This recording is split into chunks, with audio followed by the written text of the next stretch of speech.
Hello and welcome to the Adventure Archive. My name is Ryan and I will be your dungeon master this evening as we continue our adventures in the Dark Kingdoms. With me, we have Matt as Victor of the Caldair, the human death cleric.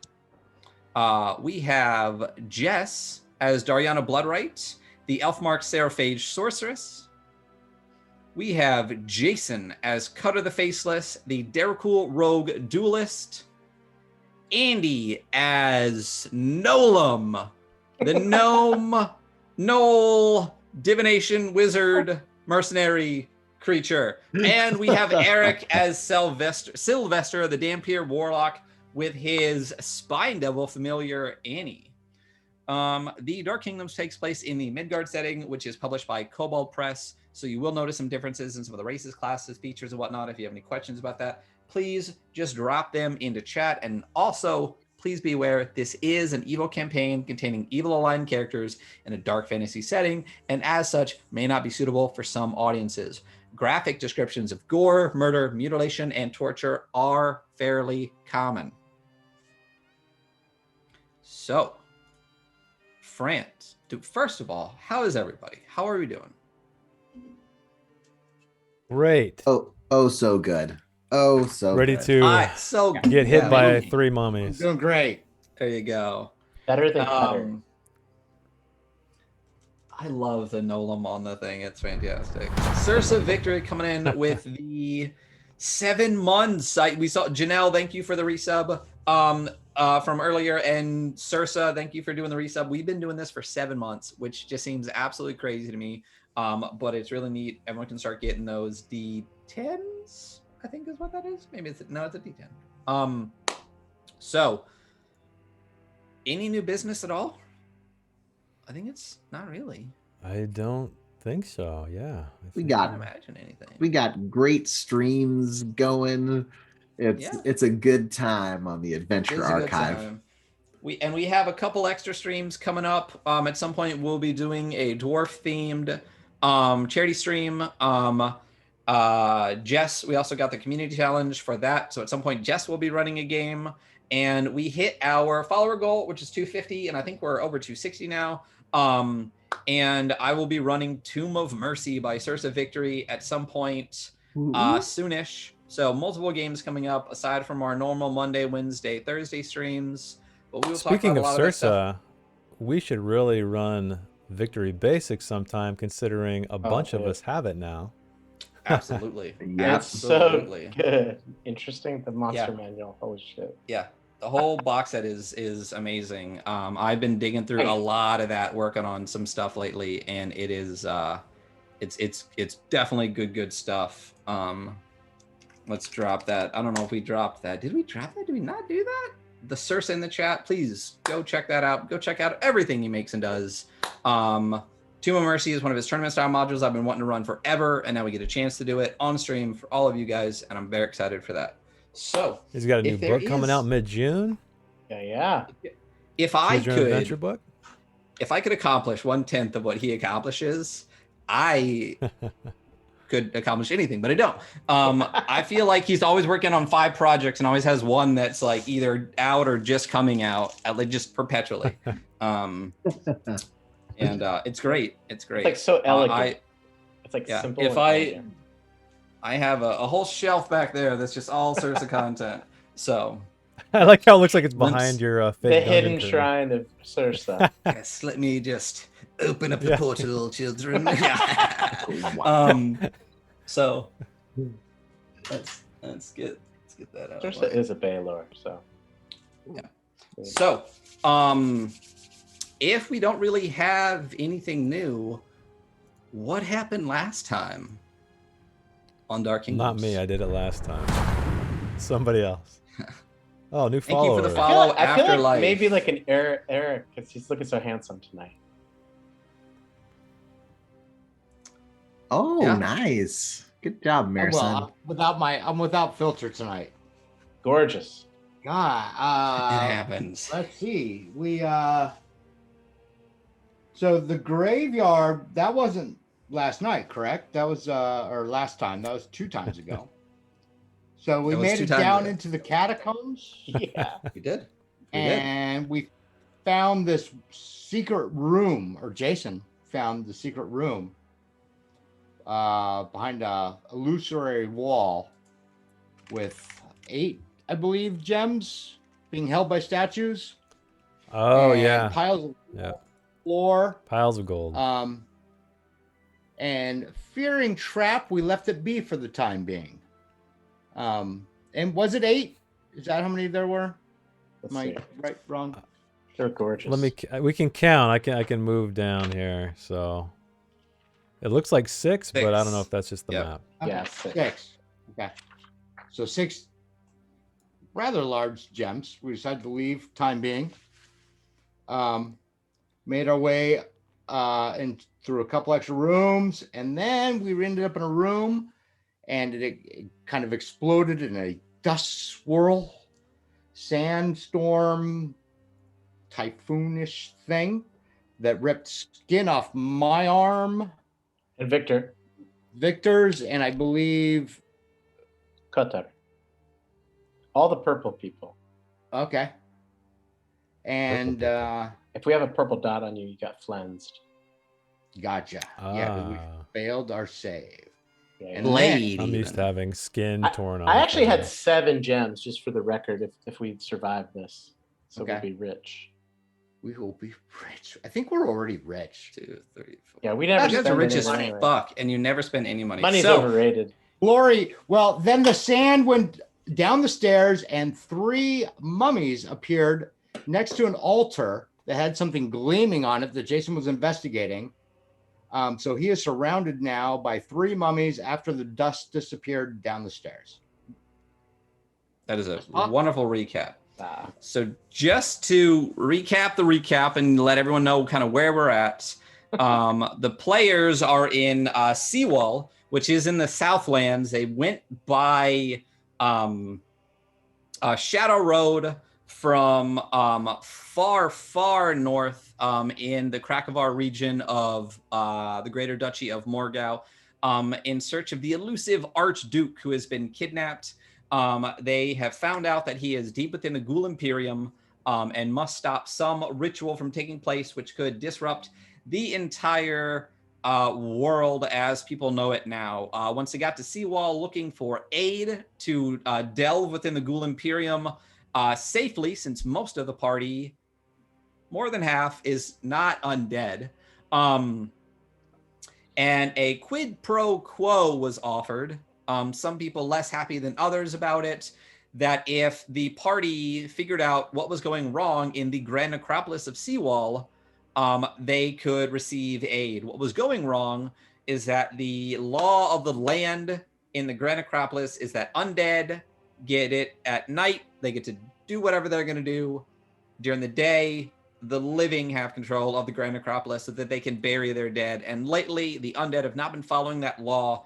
They have been terrorizing during the day, not allowing the various embalmers within Seawall to bury their dead in the Grand Necropolis. After exploration, they ran into some mysterious elemental undead-like creatures, and after further contact with their contact, were able to find the Ilya family tomb. And upon researching and exploring the uppermost area, they unlocked what appears to be some type of catacombs dedicated to Anu Akma, who is the god of death in the Southlands, but is also the god of ghouls. It is not quite the god of death that is actively worshipped in I guess in the Egyptian way, like Anubis and whatnot. This Anu Akma is a god of death in a darker sense, since it also the god of undead.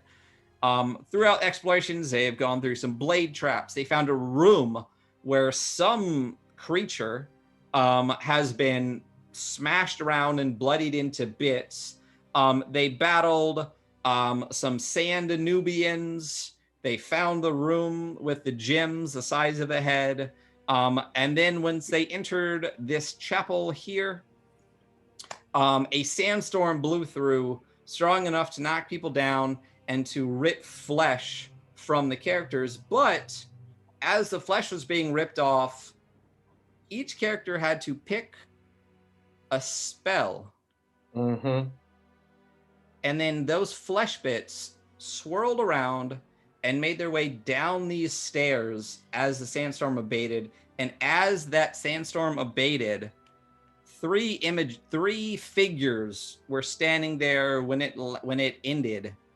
And those three figures are these mummies surrounding Cutter. Yeah, I know. So as Do we have an initiative? And I just don't see it. We got you, Cutter.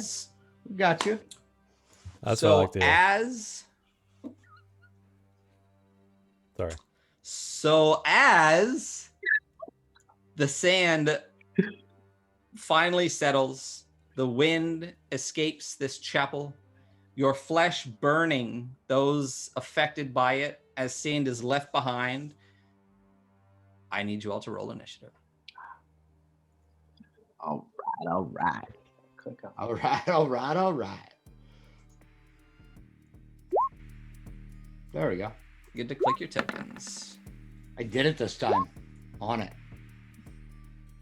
Oh, I get advantage. I forgot. Oh, thank you. Okay.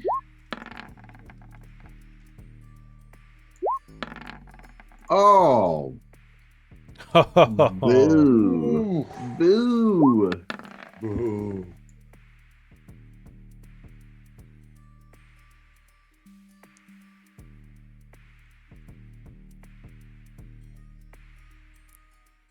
Read them. You are stuck under a shield. What do you expect? Oh, it's Nolam. Oh, Yes. Nolam.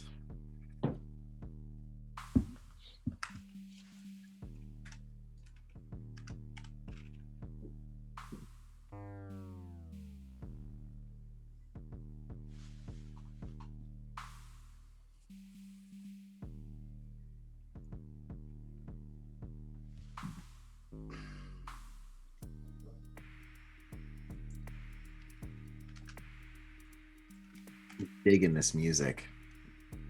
Yeah.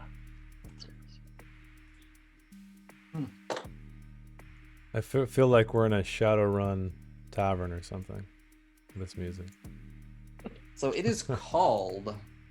I basically found all the kind of deserty sounds I could find, and I picked a specific instrument.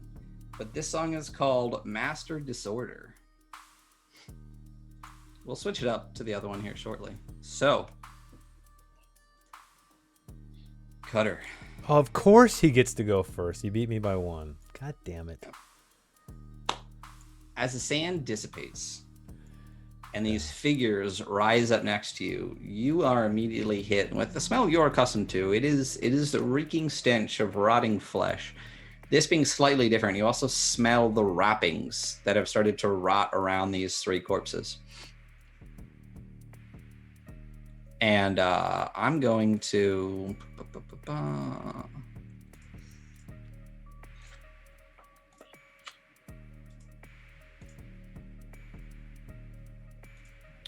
do this just so I remember initiative order. This is 1, 2, 3. Actually, let's make you 1, 2, 3.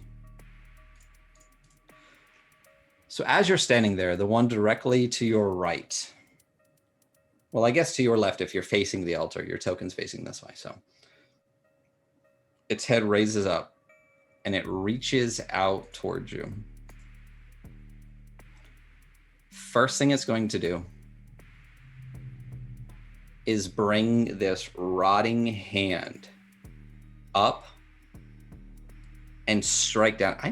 I love this music, but let's get some, let's pump it up. Yeah. This rotting fist rises and strikes at you. Okay.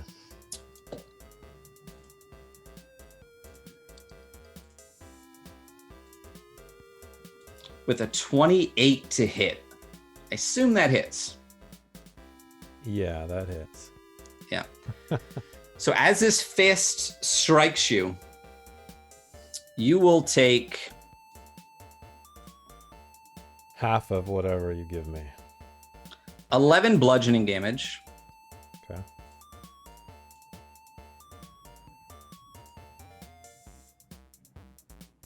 And 23 necrotic damage as it strikes you, and you immediately feel this part of you begin to just rot away. The undead flesh that even you have further rots and begins to peel off where it strikes you. You also feel an intense... Go ahead, sorry. No, what were you saying? I was going to say about my necrotic resistance, but we can talk about it mechanically after you describe it. Oh, so it'll just be half for necrotic. So half, I have that, but then I also have uncanny dodge, so I can take half, use my reaction to take half the damage again. So would they be half of a half necrotic and then half of the bludgeoning? Mathematically, you can decide how you want to take that damage. So you can do, if you're going to do the uncanny dodge, so it's the same strike, two different types of damage. So necrotic takes half of, so it's 11 for the rotting fist. It's 11 bludgeoning, 11 necrotic total, which is 22. So you take a total of 11 damage, uncannily dodging this strike. So it's a glancing blow. Got it. I'll take a look. Okay. So regardless, what I need from you is a Constitution saving throw. Okay. As you feel this rot starts to wrap around you and pierce into your body. You, though, since you have a purple, you were flayed by the sandstorm, correct? Correct. You have disadvantage on this saving throw. Oh, great. Okay. And thank you, Janelle. Perfect. Thank you, Janelle, for the shields. Guys, don't forget, y'all got shields. But do I, can I use, well, it wouldn't help me anyway, because it's just a plus 5 AC, you. right? Yeah. Yeah, it's plus 5 to AC, and yeah, 28 still would have hit you. Let me bring up the overlays. Let me add a shield to Cutter. Yeah, I was going to totally use it, but the math didn't work out in my favor. Yeah, it wouldn't make a difference. Yeah. Back, comrade. Don't forget, let's do a quick recap. Oh, I was just going to say XP in the chat, and perfect timing. Anyone out there can use channel points or bits to help the party or hinder the party by letting me bane stuff. I'm going to start baning a lot more, guys.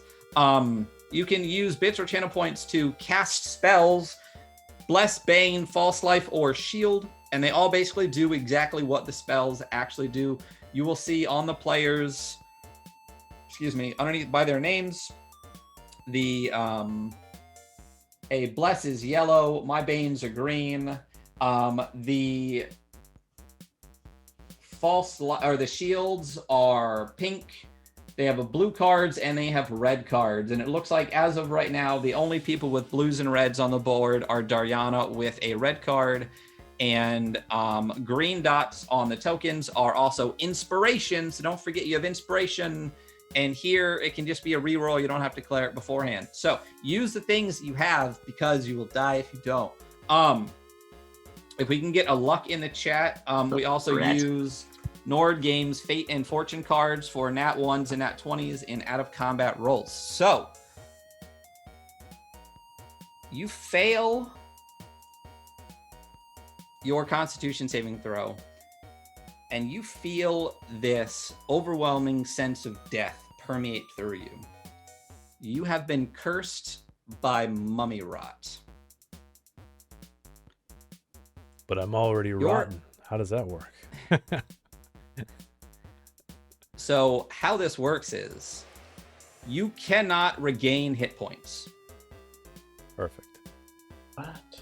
And your hit point maximum is reduced by 11. Okay. Is there a way to do that or in D&D Beyond? Or do I just have to make Yeah, note you of can it? do that in D&D Beyond. So You if can I do, like, change my max temporary. though, will it? There is temporary somewhere. Yeah, there should be a temporary like. Oh, got it. yeah. Okay. You can override it if you have to. It's up the upper right-hand corner. Yeah.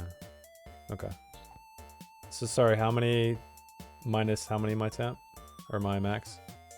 So your max is reduced by 11. So you took 11, a total of okay. 11 points of damage, and you also happen to lose 11 off your hit point maximum, and you are cursed by mummy rot. Not only are you cursed by mummy rot, I would like you to once again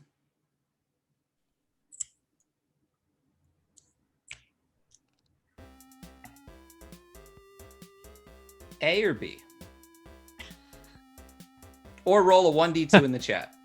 A or B? Yeah. B for you're a bastard right now. How about let's do that? I thought you were gonna say beat them. Sursa, did you help him make What? whatever? Is this a fuckery Sursa is going on freaking right curse? now? 100%. As the mummy rot permeates through your body, the space next to the flesh that had already been ripped off by the sandstorm starts to peel off. Another strip is flayed from you, and as it rips off, it flutters into the air and makes its way down the stairs to your right, deeper within the dungeon. Oh, Okay. So both my With skin its has second, yeah. So basically, you have a strip missing, and now you have a second strip missing, and you just. And with I a feel like second these attack. are. I feel like these are rot wraps. it's the And, worst flavor of fruit roll-up. Yes. And with its second attack, as it grabs onto you, striking you with its rotting fist, it raises its head and looks into your eyes, and you stare deep within its dreadful glare. And I need you to make a wisdom saving throw. And I'm gonna go ahead and bane that. Hold on. When was that second attack that happened? I missed the attack roll. Oh, it's not an attack. It just gets 2 actions. Oh, God damn it! Where's Brendan Fraser when I need him? And I will go ahead and bane that. Okay. Just need to add. Oh, bane minus that. 1. Waste your bane. Yeah. Yes. I'm fine with that. So you are overwhelmed by fright. Okay. So overwhelmed. Since you failed Oh, it so God. badly, you are paralyzed in fear. Okay. Cutter, it's your turn. What can I do? Absolutely nothing. All right. Then I'm gonna do that. Let me just see if there's a save. No A saving target that succeeds on turn? the same throw. If the target fails, it is paralyzed for the same duration. A target that succeeds on the saving throw. No, you are paralyzed until the end of this mummy's next turn. Beautiful. So let me get rid of one of my veins. How you looking? Straight 31. ahead, and unblinking. That's very true. Sylvester. Okay, You see question. before you, as the sand dissipates and the mummies rise, one reach out and slam a hand down on Cutter. A piece of flesh rip off of him, and as the mummy looks into him, you see him stiffen completely. Okay, so question. If I levitate him out of there, will they get opportunity attacks as he leaves? Okay, so never mind. So the one at there, Okay. I'm going to cast levitate on him then, because somebody's Okay. right next to him and they'll get the opportunity attack. So he has to make a save of con 18 to not be levitated. And how high is the ceiling here? Nat 20. Oh, legendary. That's not even legendary. That was just its own thing. Oh, I didn't Why see don't it. I see it? I don't see it. Oh. All Are of you- these rolls are going to GM. That's annoying. Dropping bombs on us. Uh-huh. Yeah, sure they are. GM. It wasn't on the table. Oh, dang. Yeah, no, it's a 20. I see it next to my foot. No. No. Man, I remember wanted to those use days? this. I wanted to use this character sheet. Are all of my? Wait a minute. Roll 20 just updated. Never whisper. Always whisper monster rolls. Nah, fuck off. Use general whisper settings. Your nemesis. Hide monster and attack name. There we go. Okay. I'm gonna do a random thing. And just, do you guys see this roll now? We see Yeah. the rolls. Yes. Yeah, it's Yes. all, it's all Okay. questionable. All right. Now we're good. Now we're good. So, but it rolled a nat 20 for a 28 on the con save. I thought you guys were seeing it. I didn't realize that it wasn't. What is it even using legendary actions? We trust you. So, I mean, I'll screenshot it here. And we got I'll you. drop it in the chat later. Print screen. There we go. I'll drop that in the chat later. So, it succeeds. Then, yeah, that's all I got. Okay. Dariana.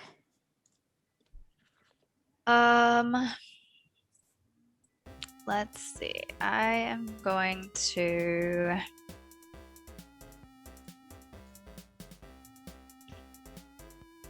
All right, I am going to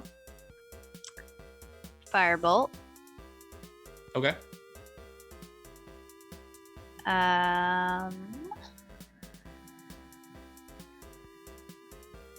The guy closest to me, I guess. This pink one here. Yes. Okay. What does the pink and orange mean?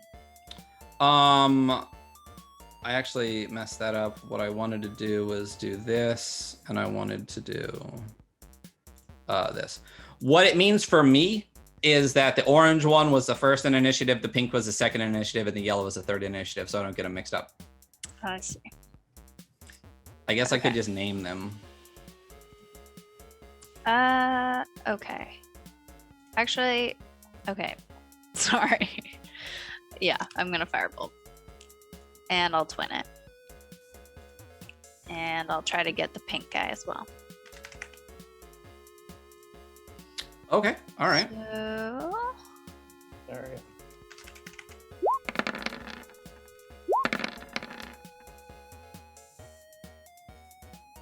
oh, is that a 2? Okay, so the first one, can I bless it? No, I guess it doesn't matter. It might matter. I'll bless it. Okay, absolutely. If you want to bless it, go for it.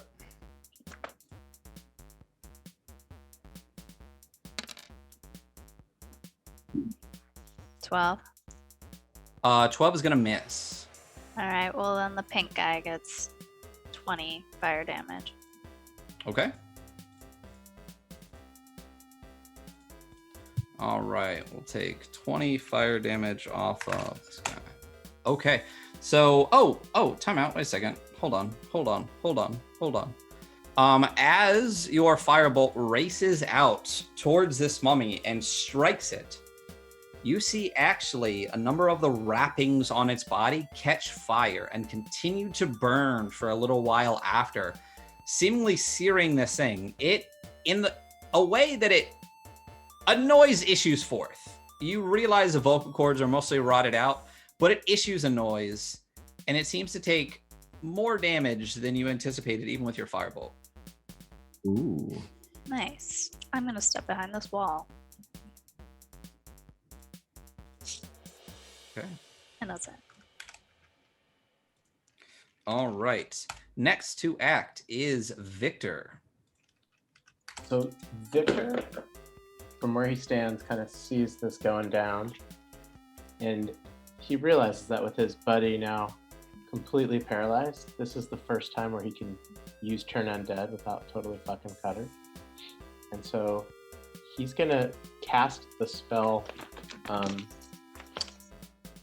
what's it called? Servant of Doom, which I've tried to use many times, and I'll throw it up. You've used it a bunch of times. And this seems like maybe a more appropriate time to try it. So I'm gonna cast Servant of Doom. Let me slap it up in the BTS here. Doom. And boom. That's in the VTT. And so he's gonna be the emissary, which means that they're gonna have disadvantage on wisdom saves. And he's 30 feet away from these dudes, but not, I'm pretty sure, let me see how far I am from my guy, Sylvester. I'm too close, yeah. So I'm gonna have to move first. So he, the black smoke starts swirling around him. He doesn't have those eyes because he's got the one eyeball that's kind of looking like dark vision. So he's just kind of like looking like skulls, and those kind of crosses kind of appear like on his hands and his face. And then he kind of moves, floats over 5, 10, 15, 20, 25, 30. And I'm pretty sure that's going to be far enough away that I'm not going to end up turning. Perfect. Sly. Okay. And then they're going to have to roll a wisdom save with disadvantage or be turned. And my wisdom is, the save DC is 16.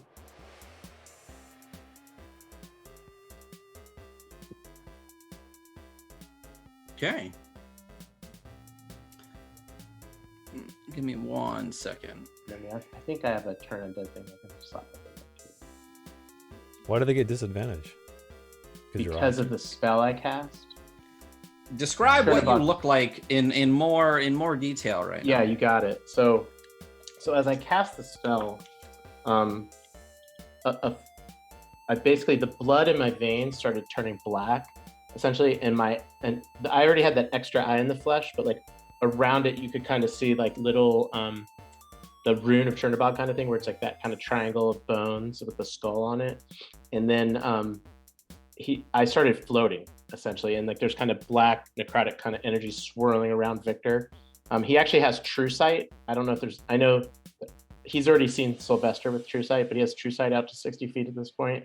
And so he's basically floating. He looks kind of ominous, and like definitely Chernobog has placed his blessing upon him here. And hopefully these mummies with disadvantage are going to fail their saving throws. Okay, and what is this again? So it's he's just using his action to turn undead. So is it wisdom? It's wisdom, It's right? wisdom 16 with disadvantage, yep. Wisdom 16 with disadvantage. All right, so we'll go top left, top right, bottom. First one. Okay. 28. Oh, disadvantage. Yeah, okay, fail. Next one, and then the next one. Shit. Okay. Wow, they pass. I drove one of them, and I don't think Cutter has to try because he's paralyzed. Cutter's unable to move even if he could. Yeah. I do think though, does it last more than one turn? It's gonna last for 1 minute. Yeah, so you still need to make the save, and if your paralysis ends, you'll still be you're still affected by it. You're just physically unable to move. It's like being up against a barrier or something. So Cutter, make a wisdom saving throw at disadvantage, or flee from your ally. In place.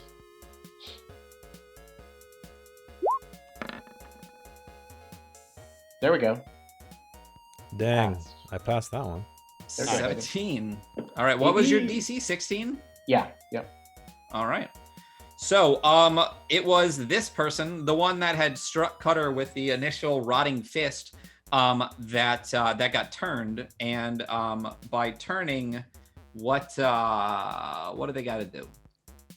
So he's gonna have to. They just try to move away from you as far as they can. As far as they right? can.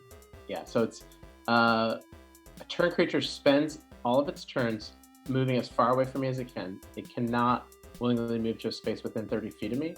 It cannot take reactions. It can only use the dash action, or it can try to escape from an effect that prevents it from moving. If there's nowhere to move, he can use the dodge action. Gotcha. Okay. So then I will mark this dude with a bunch of colors because he can't move right now, but he'll move at the start of his turn. He will move away as far as he can from you. All right. Are you doing anything else, Victor? I think I've done everything. I've done a bonus action, and a move. Gotcha. Thank you, though. So I forgot to actually roll with advantage last time because you are flanked by these things. Cutter. I'm sorry, Cutter. You are going to be struck by this thing's rotting fist.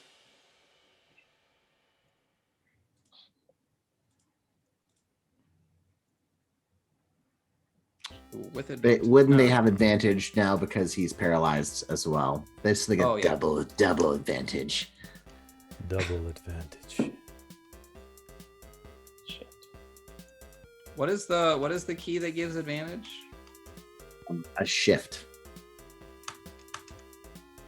Oh, okay. It's not shifting the attack roll. Oh well.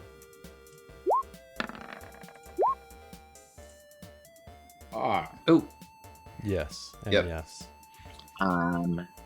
So I'm going to change the roll you take to a natural 1. Oh. Yes. Okay. And use my Roll it. last portent as I don't know, the shifting sand shifts a bench around it and actually accidentally pokes the mummy in the thigh and makes it miss. Gotcha. Man, it's a damn good thing you guys didn't run into any bats down here before this, right? I found the situation to go ham on. There you go. And as it reaches out against this paralyzed creature, as you said, as it steps forward, this is the one that's kind of still burning from Dariana's attack. It just missteps and misses this completely paralyzed creature as smoke surrounds its eyes and face. The floor is unstable, all of that you portented. But then, with the other action on this turn, it is now going to look at Nolam with its dreadful glare. And I need you to make a wisdom saving throw, please.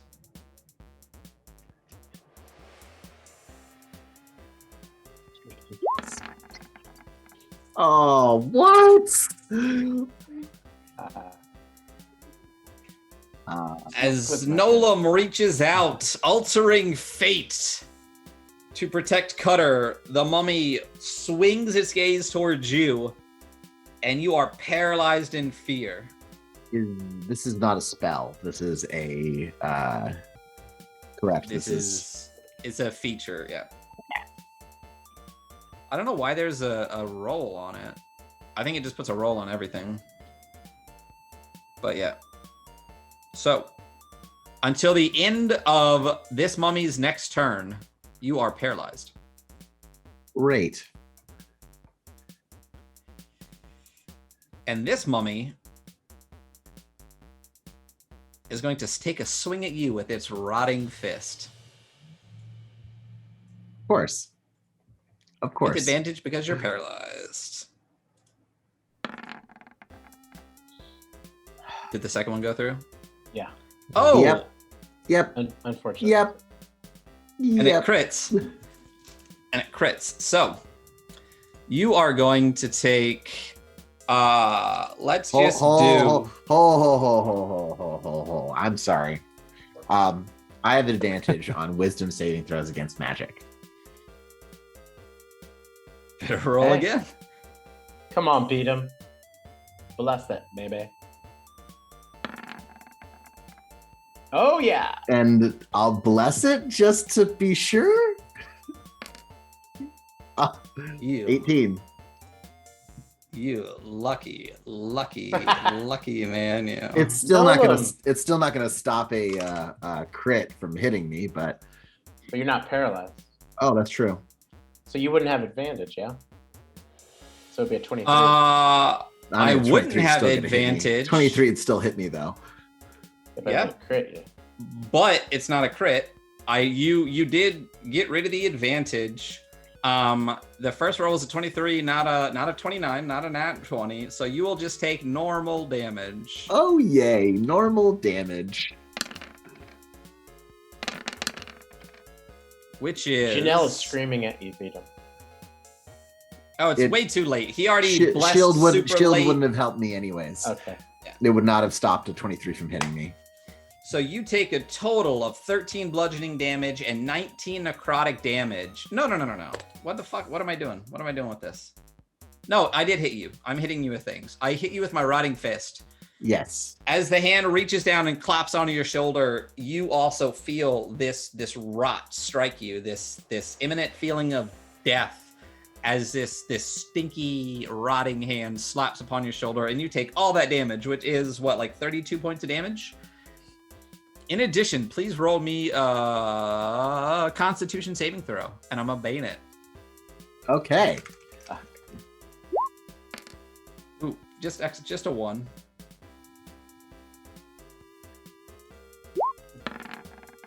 Oh my! Christ's sakes, Beatum. What in the hell? Wow. What in the hell? Dude, Very that delicious was right now. oh jeez. No, Janelle, quick guns on those big follows. So as this rotting fist slams down on your shoulder, it's the nails, these rotting long fingernails left as the flesh has peeled back, digs into your shoulders, and you feel that sense of death that had struck your shoulder emanate through your body, and you are cursed by mummy rot. Let's make mummy rot, let's make it yellow. You two now have mummy rot.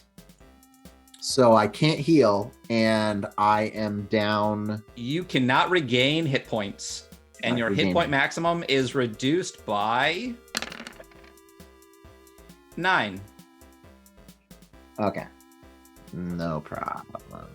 This isn't even my body, man. I don't care. Well, if this body dies, you. Oh yeah, it becomes a real Are big you- problem. Are you strapped to? I don't think it gets better. No, it does not.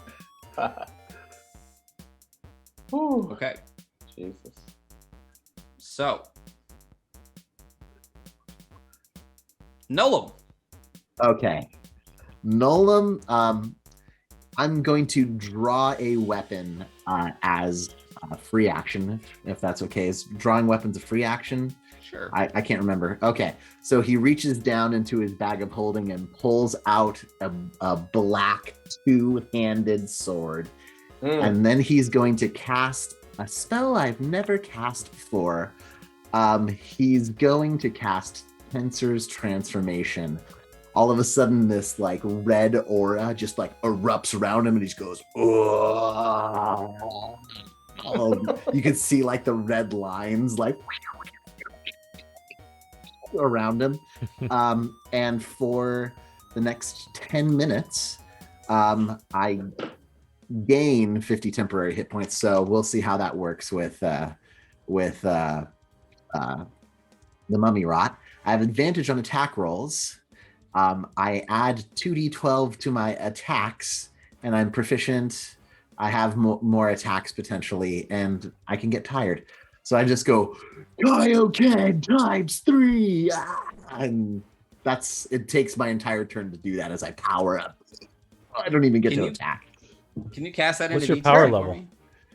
It's over 9,000. It's got to be over 9,000.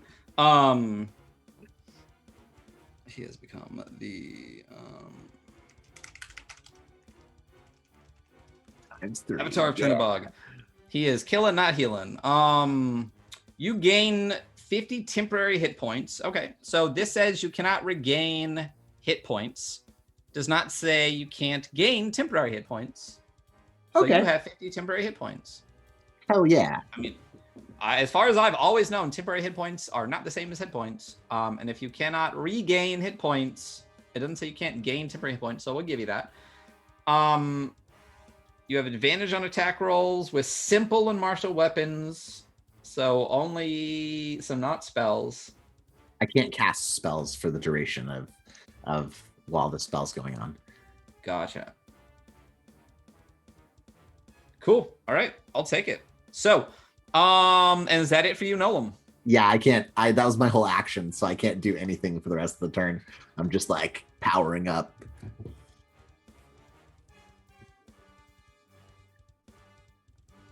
The whole time he's just screaming. Oh!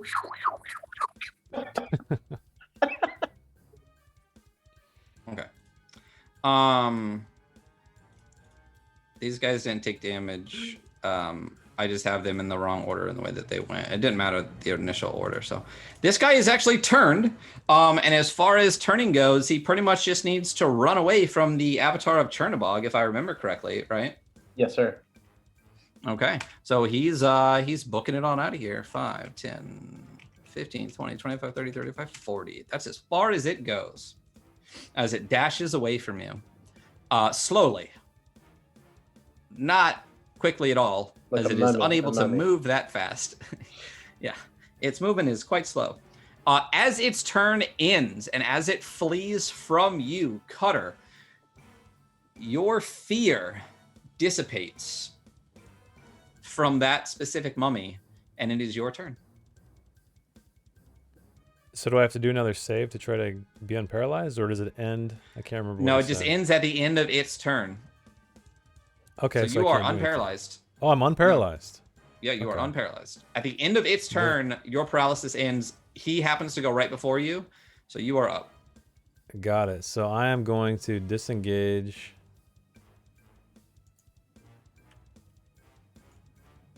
And then let's see, 5, 10, 15, 20.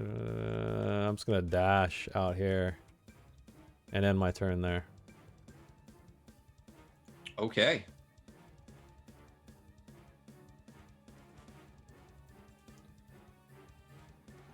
As you dash into this room, Oh, you great. begin to see Oh no. Oh shit. Cutter can't catch a break tonight, I swear. The carpets are Or coming die. to life. you begin to see a swirling mass of All the sand, faces he's peeled. yeah, fill this room. It seems to rise up out of the ground Oh no. and fill this space. We've been dark souled.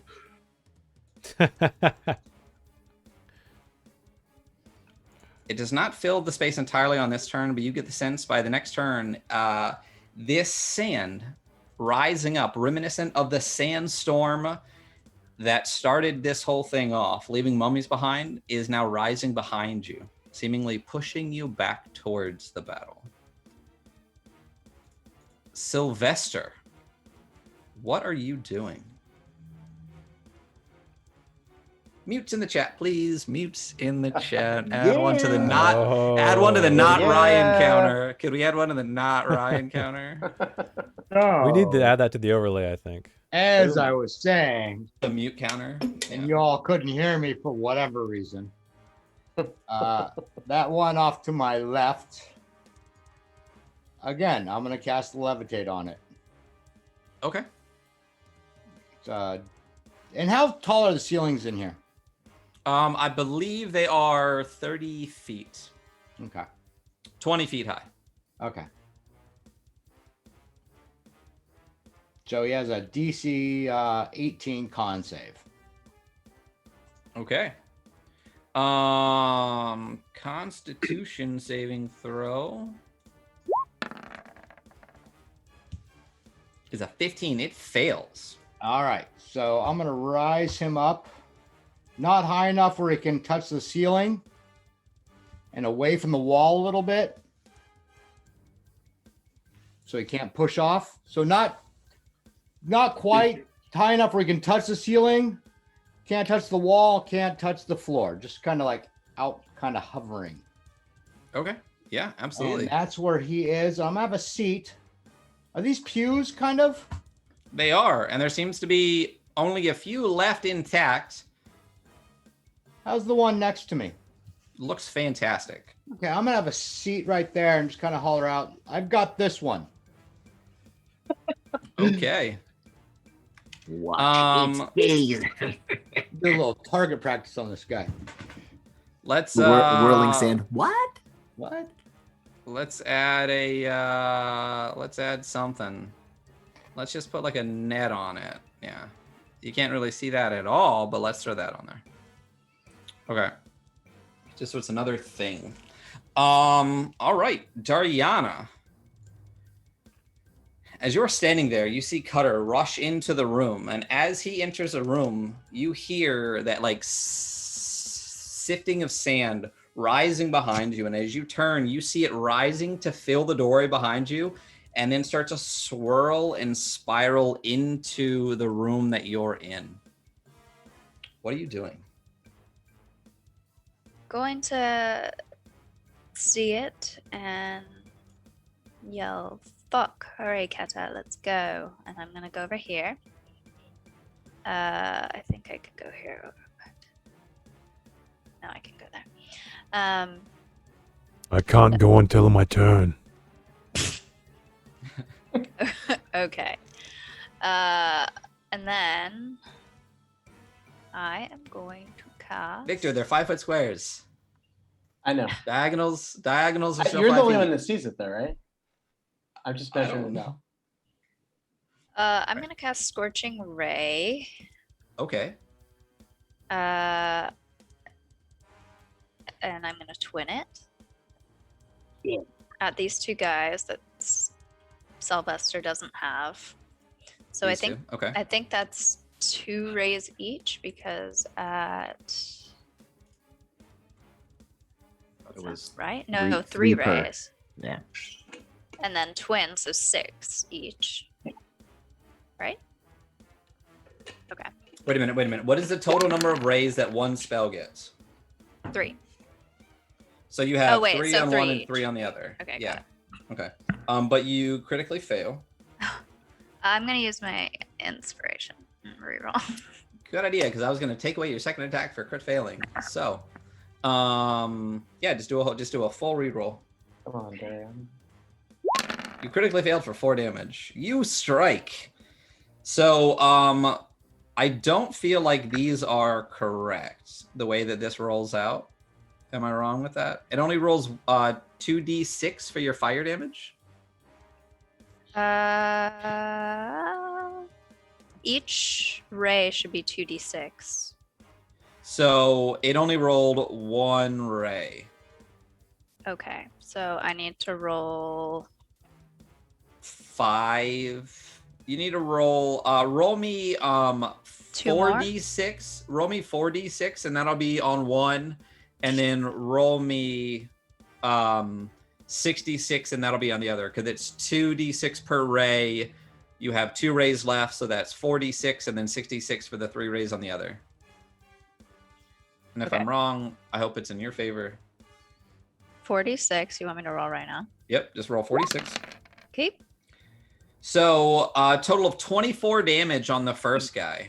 And again, as your fiery rays streak across the room and hit this creature, it doesn't just strike it, it sets it ablaze. For at least a period of time, the rotten wrappings around it seem to catch fire and cling to it, almost like napalm. And it seems to take even more damage. So that 24 damage becomes what appears to be much greater. And this creature seems instantly bloodied by these rays. So do an attack. Go ahead and do an attack roll. You don't have to do a different attack roll for every ray, do you? I don't know. Like for in the past for like Eldritch Blast, I think I have. I don't know if that's Yeah. what spell though. Typically, you would have to do a roll for every ray. So Okay. you should- All right. Wow. I So just will- roll me 2 more d20s. Oh, okay. Yeah. Um. We'll math real quick. All right. Let's know. My strong suit. So D20. plus 7, 17. Okay. Okay. All right, both of those would have hit anyway. So good job. So basically, just cast Scorching Ray 3 times, and that'll be the 3 beams on this guy. Okay. Yeah, all 3 of your first beams strike the guy in front.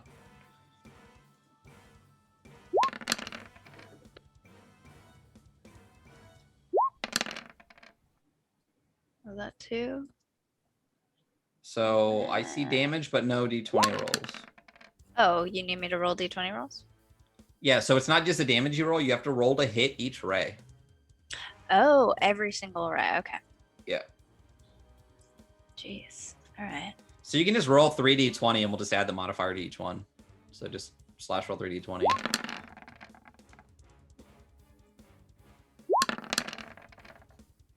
Am I doing this wrong? It's fine. We'll just take these as your damage rolls and stuff like that too. Crashing it. So 18, 16, 19. How do you feel about all of those? You doing anything with them? I mean, I think they'd all hit, but I guess I'll bless the 16 since I don't know. Okay. So go ahead and roll for that. All right, so 17 now. Probably a good thing you blessed that, since it now just barely hits. Yeah. All 3 strike this for a total of 20, which again seems to do, am I wrong? Is my math that bad? 8 and 17, 8 and 2 is 10, plus 5 is 15, plus 5 is 20. Hey, that's math. And it again seems to do a lot more damage than you would think it would, except now this is what you expect. It again seems to now not only burn the wrappings, but begin to burn the flesh and hang on longer. This creature is now mostly a burnt, steaming pile of charcoal that is still barely on 2 legs. And are you doing anything else? I cannot do anything else, so no. Victor, Avatar of Chernobog, what are you doing? So he's going to use his cool flight skill, even though it only goes the same distance as walking. And he's going to move, I think he can move to like right here. Okay. And then he's going to drop a flame strike on these 2 guys from behind him. So like from right here, so that the 10-foot radius clips both of them, but it does not clip Nolan. And I'll slap it up here. And I'm pretty sure that because I am the avatar of Chernobog, they are going to have disadvantage as well. Is it on all saves? Let me take a look. That's cast. Let me look up. I stopped it.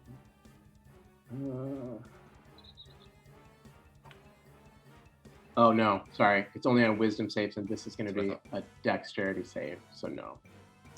Sorry about that. So they'll do a dexterity save, 16, against this flame strike that's going to hit hopefully both of them. Okay, so we will do this bottom guy first, and then the top guy for dexterity saving throws.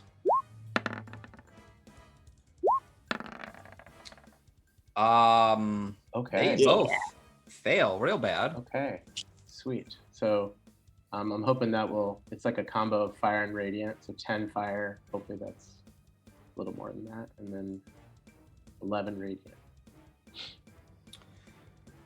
Okay, so yeah, so the flame strike, what does it look like as it strikes down on these mummies? Yeah, so kind of, even though it's like a 30-foot ceiling, like all of a sudden, like just this black hole opens up above these guys, and then it just ignites like napalm, and then it looks like a waterfall kind of flames just coming down on them from where that altar's at.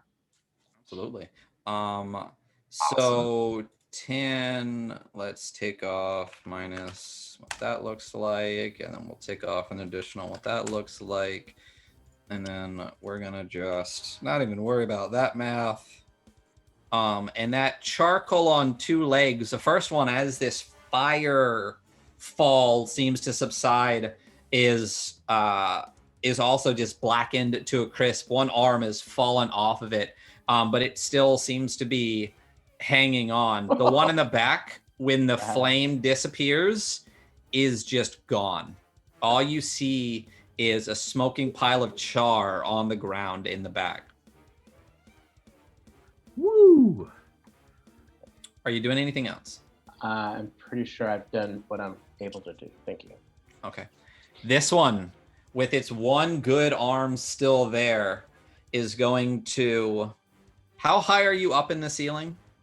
I'm only 5 feet off the ground because that's what it does. Is 5 feet up. Is going to move to here. Go for it, Nolan. All right. So I get advantage on this. Let's see here. First attack roll, 17. 24 for his attack roll. 24 is going to hit for sure. Yes. Let's That badass see sword? here. Yes, the badass sword. I'll take that. So for the this is the damage for the sword, 2d6 plus 7, and then another 2d12 just flat.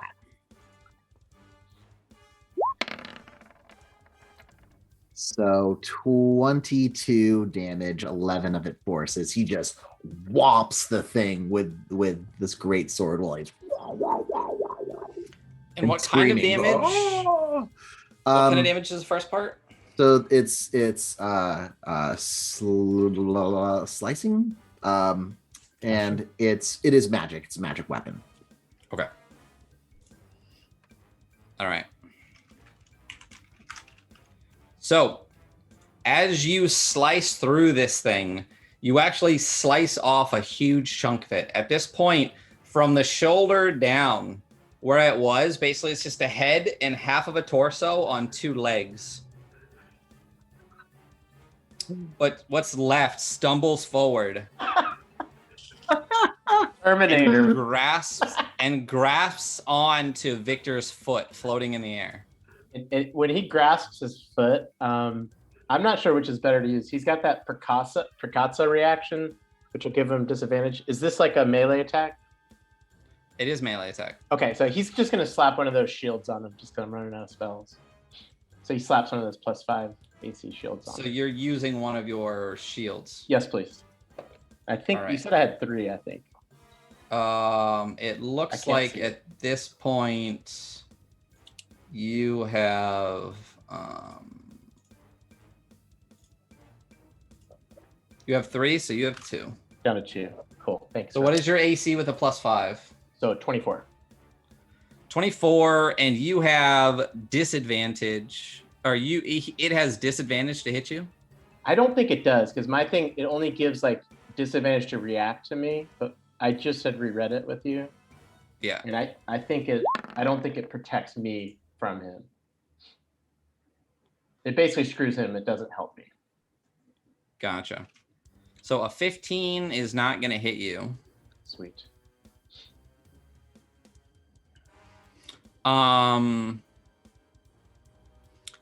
But it will raise its fist one more time and strike down again with a rotting fist.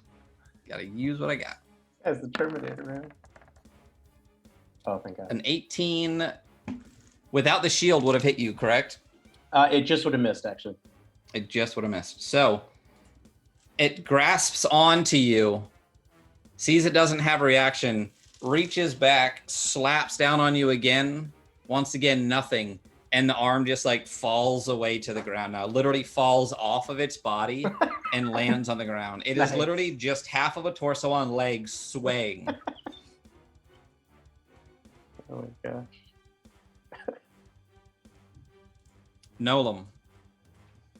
Nolan is going to step forward and try and finish this thing off. So You get advantage with me there.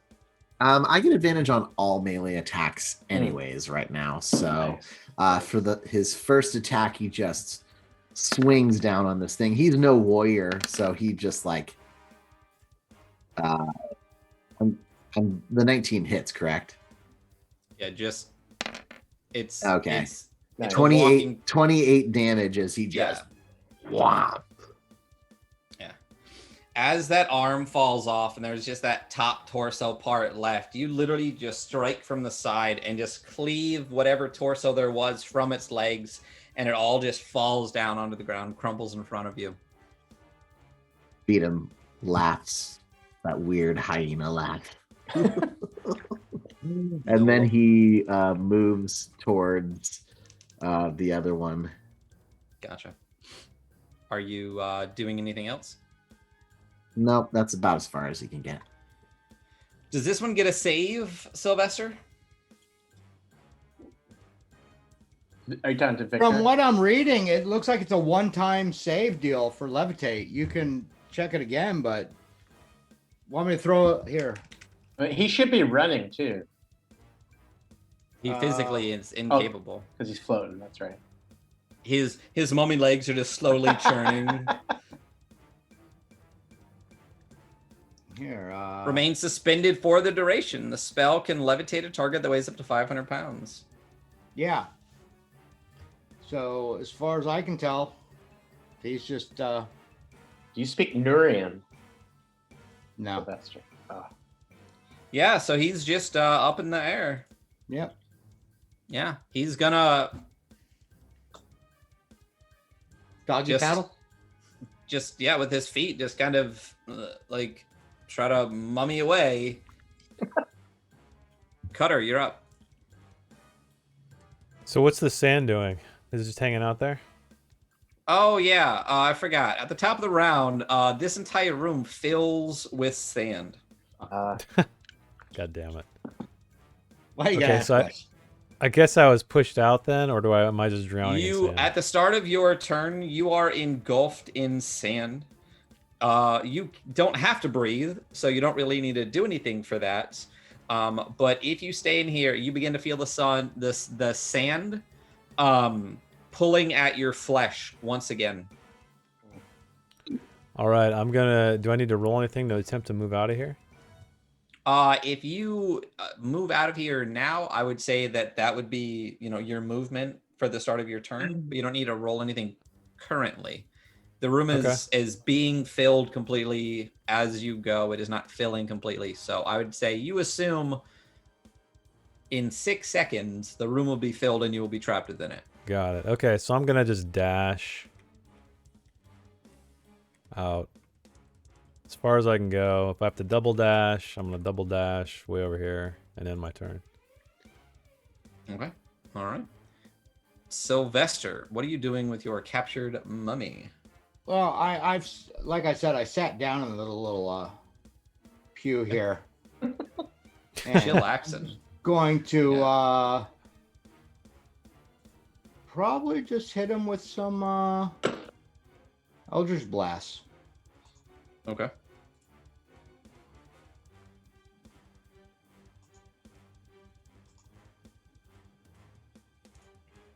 So that's the first one. Does that? I'll bless that. Okay.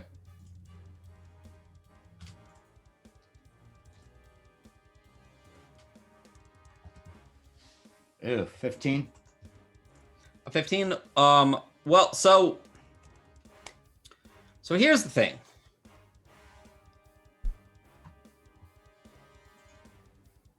So it.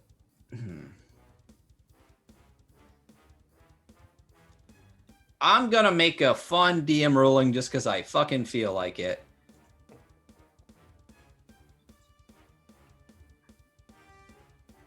Oh, never mind. That just misses. Okay. So what I was gonna do, because it's physically incapable of movement, is just remove the dex bonus from its armor class and see what was left if you hit it or not. But its dex bonus is 0, so that's just its armor class, and you miss. Okay. So that was the first one. There's 3 of them. Okay. 16. 16 is gonna miss. Bless I'm it. blessing that. You wanna? All right. Well, then it hits. Even if you roll a 1, it'll hit. I know, but I still got to roll it so I can take it off. Gotcha. And that's 2 used. So he takes 7 on that one. Okay. And the third one is a 23 for another 6. Yeah, 23 is going to hit. Yeah, absolutely. So 13 points of damage. Okay, so here's what we're gonna do. He's a mummy pinata basically. So everybody have fun, do some range Yeah. attacks on this guy. Here's what we're gonna do, because it's physically incapable of coming down for a minute. It's been like 2 turns. That is the first damage this one has taken the entire time.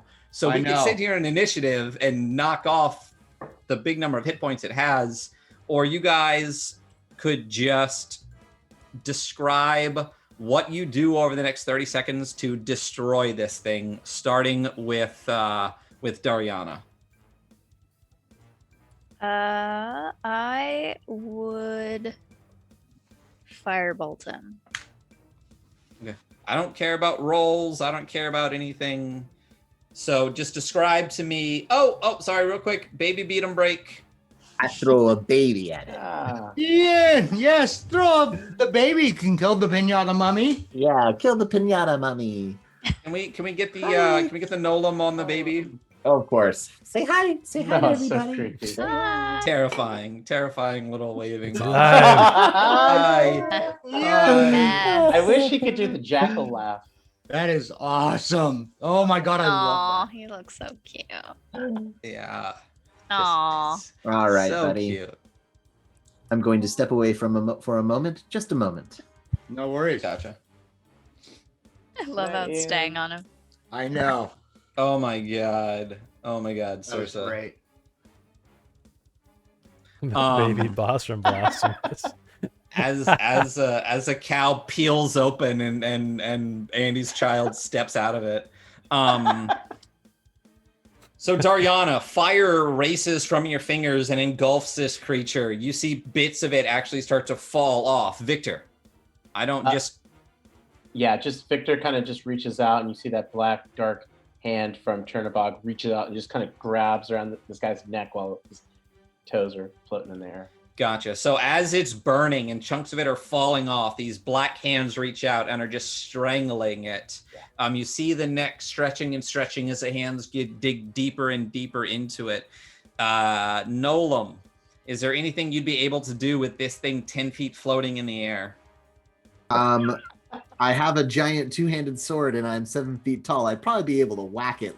You're gonna win Like, the actually, pinata game. As you style. step forward with this weapon, you slice it, and at the knees, this flaming mummy pinata being strangled by the hands of Chernobog, its knees just fall off of this thing as flame drips from it as well too. And Cutter, with the final I'm just blow, gonna Come on, sit yeah, we want back. Cutter to Oh, the kill final it. blow. Cutter needs the final blow. Oh. Kill it with All its I own can leg do- bone. Kill it with its own leg bone. Yeah, it just fell off. All I can do is I'm kind of limping back there. I take my bow, knock an arrow, and then just take a shot right in the head. Gotcha. Yep. And as you strike through, you see the thing finally go limp. And as the levitation begins to wear off, it actually just falls apart as it comes down to the ground. Nothing left but burning char and the smell of rot and wrappings and fire. Nice. And it comes And down really as- slow because when levitate slow. ends, it's all feather fall. And as it finally settles to the ground and you all get a chance to take a breath, we're going to take a quick break. Oh, God. Oh, what a good time. So, Oh, that's just round 1. Round 2 starting soon. Oh, God. Awesome. That smile. Oh no. I need to get my sand shovel and start digging. we will be back very shortly. Just a couple of minutes, quick bio break. And stick around to see, the second half of The Dark Kingdoms, episode 22.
Hello and welcome back to the Adventure Archive. We are continuing with the Dark Kingdoms. The players find themselves in a dilapidated chapel deep within a tomb to the god of death Anu Akma, a secret catacomb beneath the family crypt of the Elia family within the Grand Necropolis of Seawall. The players are trying to figure out what disturbance is violating the law of the Grand Necropolis, allowing undead to, encouraging undead to terrorize Necropolis during the day. Recently, what just happened is they were able to defeat mummies left after a sandstorm that was flaying their flesh, leaving nothing but smoking, charred remains behind. A number of the players have been afflicted with a curse, mummy rot, some more impactfully than others, as they were also inflicted by something caused by the sandstorm, which ripped flesh from them, and apparently something that has to do with their spellcasting. So as we come back into it, all the mummies are nothing but ashes and pieces on the ground. The sand that had been filling the room behind you, Cutter, you see dissipates as soon as the last mummy settles onto the ground. As you catch your breath, what are you all doing?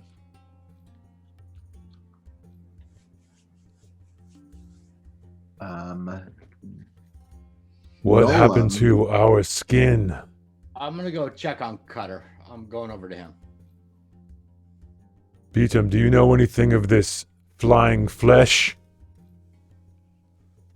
Give me a moment, Cutter, to catch my breath. Oh, I He forgot looks you need to really breathe. exhausted as he comes down from his Kaioken ×3, and I have to make a Constitution saving throw. I'll bait it. against a DC of 15. I'm gonna All bless casually. it then. I'll bait it. I'm gonna and fine. Ooh, okay, here we go. Oh, that's really Oh, beat them. shitty. You want to bless it? You want to bless There's it? no way. It doesn't Smoke help too me much at of all. Requiem. I think. I suffer 1 degree of exhaustion. What does 1 degree of exhaustion look like? I have disadvantage on skill checks. Nice. These awful scribbles. Does a healing potion help with that or no? No, it's minor restoration.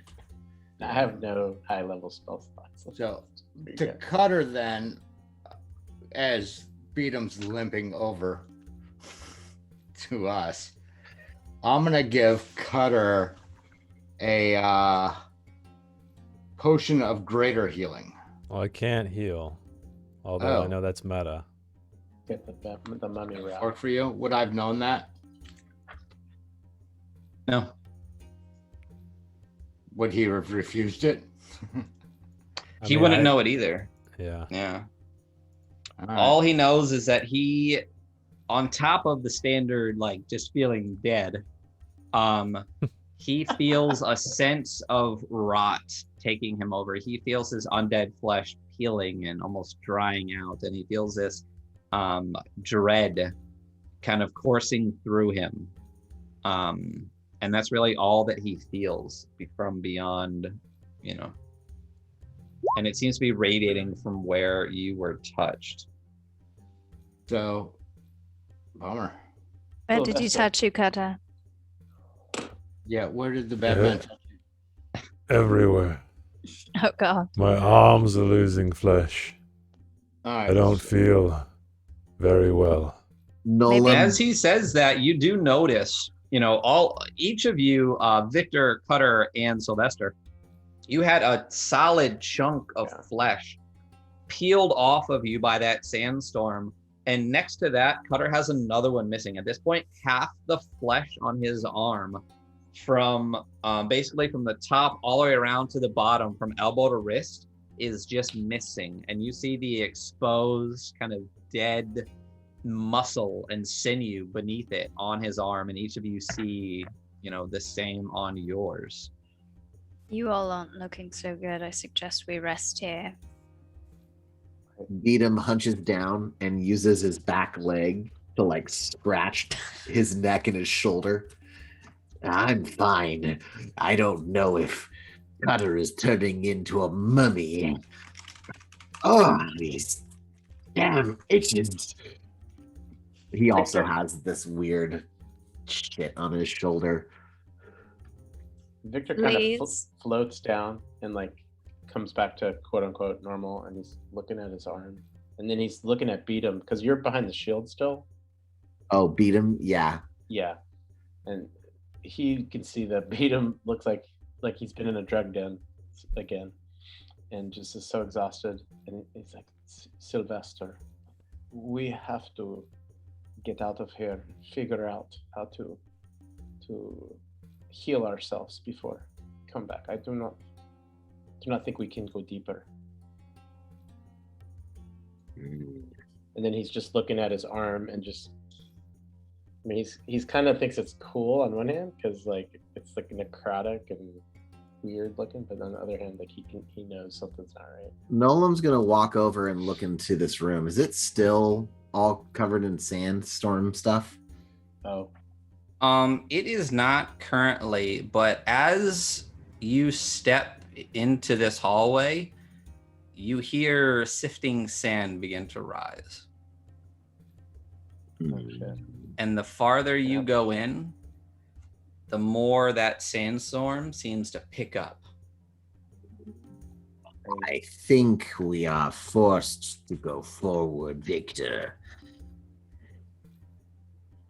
Yeah. Something does not. But the want rest us of to my go. arm is down there, so I wasn't going to go any other way. How do we know more of these won't come up from below? I am worried that we only fought 3, and there are 4 pieces of flesh missing. Is that what it means? Do you know of this magic? I have never seen anything like this, Cutter. I do Yes, know it is that foreign to me as well. Damn it.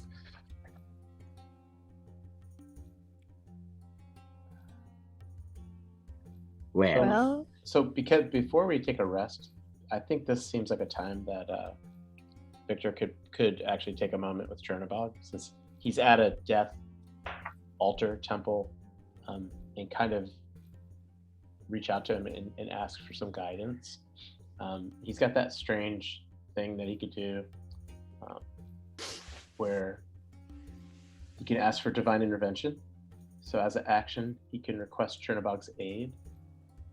There's not a good chance that it'll work, but he rolls percentile dice. If the number rolled is equal to or less than the cleric level, Chernobog intervenes. Okay. And how do you prepare that? So for the way Victor did it the last time was that he kind of created like a little setup like he normally does, kind of with like 3 bones and a skull. I don't think we've got really any skulls in here, right? Because these things are all burned all to hell. The flesh and stuff is burnt off. Some of them are burnt a bit. You could probably salvage at least like charred tops of them. Yes, I think what Victor would do, because like he definitely does not worship Anu. Akma. What's her name? Anu Akma. But he would just kind of set up, kind of in a corner, I guess, like maybe like right here, and then just take like whichever the skull was. It's like the most kind of put together, where you can like see inside the eyes, and then he'd lay out like 3 of their kind of femurs in like a triangle, and just create that little cairn. And then just kind of be silent, because it sounds like we're going to take at a minimum like a short rest anyways, and then just kind of commune with him, because definitely this seems fucked up, and Gotcha. he's intrigued by it and excited by it, but also like he's not ready to meet Chernobog face to face yet. Gotcha. Jason, you can zoom in on just this room if you want. Okay. So as you're preparing to call out towards Turnabog, it's going to take you a little time to prepare, your things. What is everybody else doing? Do you What's this shiny thing on the altar that we originally went to go look at before we were so rudely interrupted? Oh, so you make your way over to it? Yeah. Yeah. It appears to just be a cheap piece of shiny, like, glass jewelry.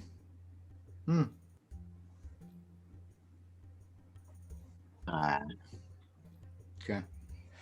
And really quick, you could call it bait. Yeah. Okay. It worked. What's the in the hidden room? What was the order of gems again? I think I got you.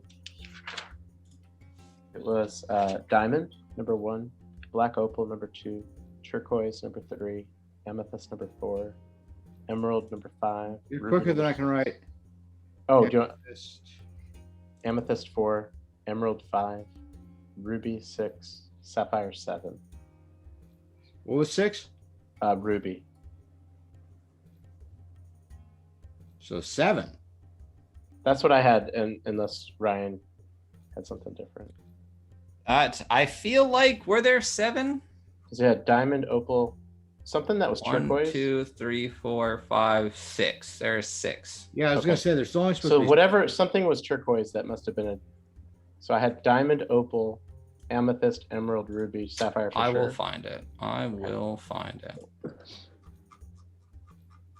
And if it's too meta for our recollection, Yeah. I left Annie there, by the way. She's still She's still on the map there. Yeah. Oh, so the sand is only that middle room. yeah. It did I seem like if things got really weird first, you'd go fuck with shit in there. Hope like it seemed like we could Hail all Mary dash through kind it of there, yeah. situation. Oh, that's interesting. Huh. Did it end up being 7? 1, 2, 3, 4, 5. Yeah. So on the map, on the image, there's 6, but in the book there's 7. Okay. Nice. Let's just say 6. Okay. Let's just why don't you just cross off the last one, Sapphire. which Sapphire? ends up being the sapphire. Well, that's my birth. Let's cross off the turquoise, because what the hell is that anyways? Yeah. Fuck turquoise. The third one. What? This isn't Arizona. We don't need no goddamn turquoise in here. It's like all over the Okay, place. a little, in uh, California. cowboy tie. Amethyst, 4th emerald, 5th ruby, 6th. What was the last one? Sapphire. Yep. Okay.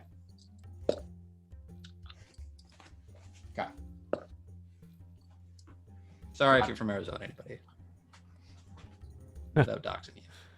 A little late. What do they call those ties? Like a bolero or something like that? Those ugly ties. A bolo? Polo. Don't Where they- you it's like a talk rod. shit Don't even about start. bolo ties, I love me a man. bolo tie. No, this Oh. is fucking horrible. Oh, we got some It's a diamond divisive science in the topic. chat.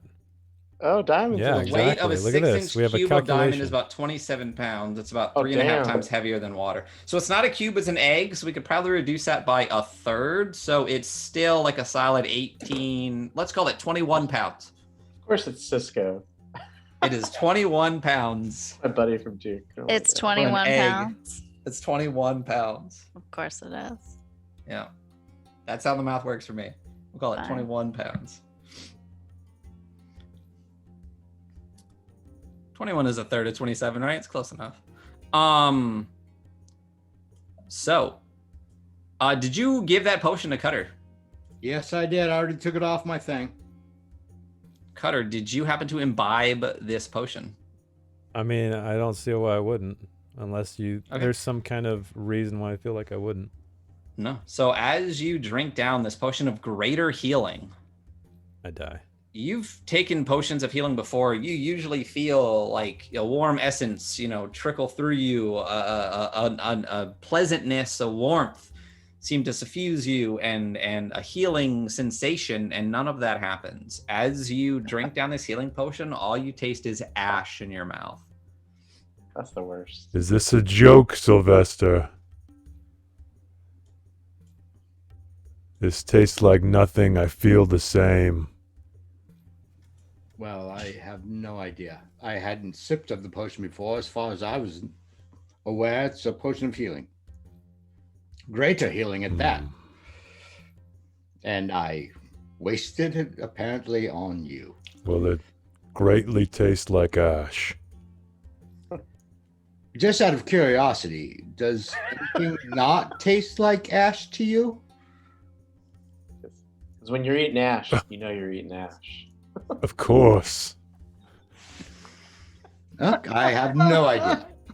God. It's Damn an old. But I'm okay. I can eat ash all day long. Oh man, I can't wait till the next combat encounter. Can't fucking wait. Well, just be careful. That's from that comedian, the Be Toss Salad joke. It's Chris Rock joke. The tricky thing about eating ash is you don't ever want to swallow. Yep, just wait. And 4 more mummies. All right, there comes And, the TPK. There's the TPK. Sylvester's like, I like newfound respect for Cutter. There you go. Because he eats ash. He eats ash. Good. So, I'm sure about you, Cutter, Anyhow, but you're all right in my book. whew, are we gonna rest? That's when I left to go check out the weird shiny piece of junk. yep. Beat him. What are the rest of you doing? Yeah. Nolan will beat him from his back and just kind of go over the gnome body. And he takes his newfound jug and drinks some water from it, and then pours like a little bit of water into Gnome Beatum's mouth, and like just kind of helps him like drink it. Nice. Ariana. I feel fine, but I'm still urging them to rest. Gotcha. Okay. And I rest. Okay. So as the party seems to settle in to take a rest, Victor, your preparation is complete. What are you doing? So you hear him whisper the words "Moy Papashka," which is Kariv for my father, and then basically he's just seeking, like, he wants the strength to be able to continue on with this, and he knows that Chernobog is about strength and about death, and not about the ghoul piece of this at all, and not about mummies and stuff like that. And so, like, he really, really either needs to figure out a way to get his friends back to get rid of that rot, or do they need to head back to town, basically. That's what it says. I think I could just click on this.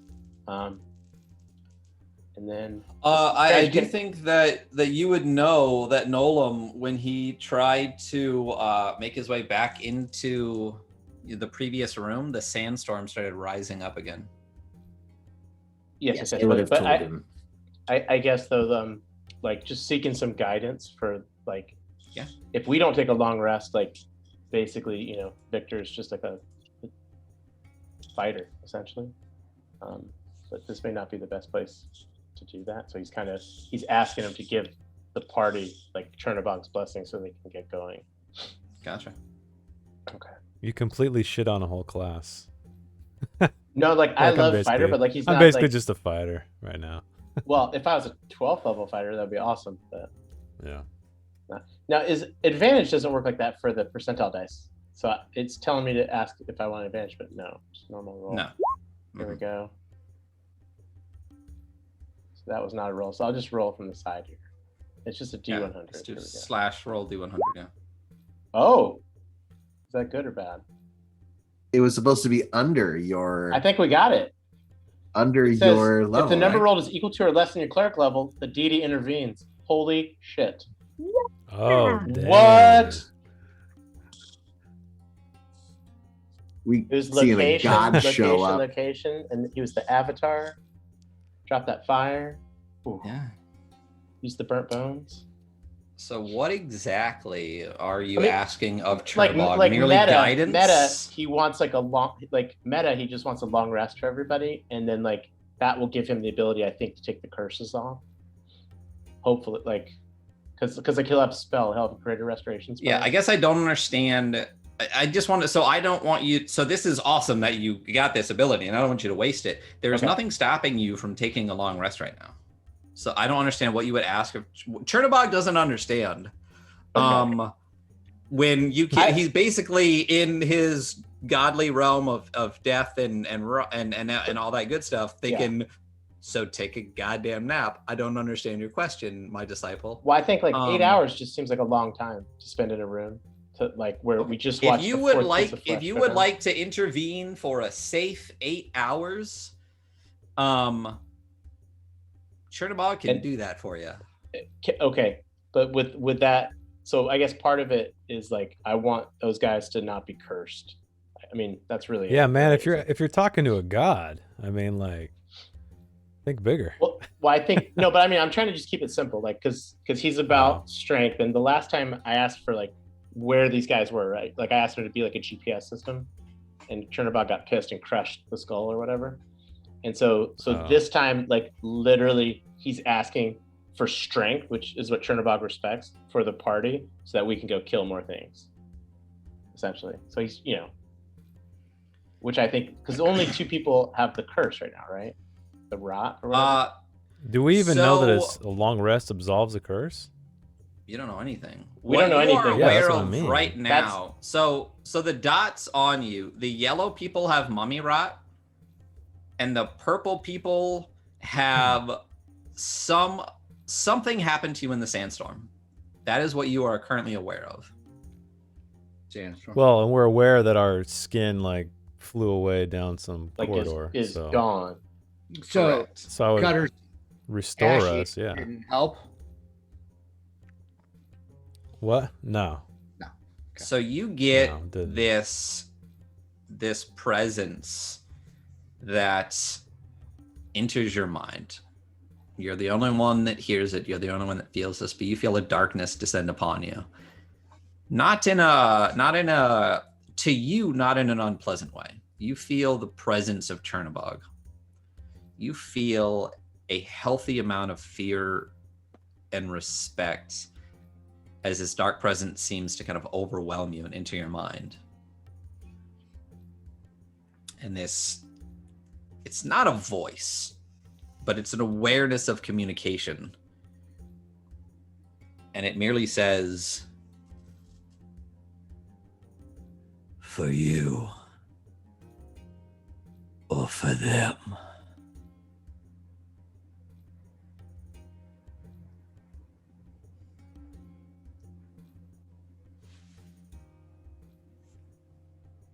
Chernobog, and he's whispering this to himself. I feel your presence every day. I believe my friends. Well, friends is not the right word.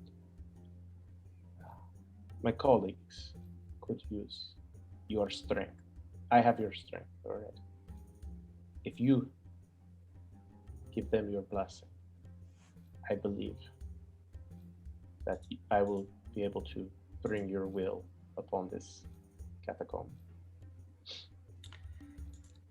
I want you to roll me something. Okay. You decide what role would best suit asking Chernobog for this, since he offered you a choice. Okay. Convince him this is the right choice. What are you going to roll?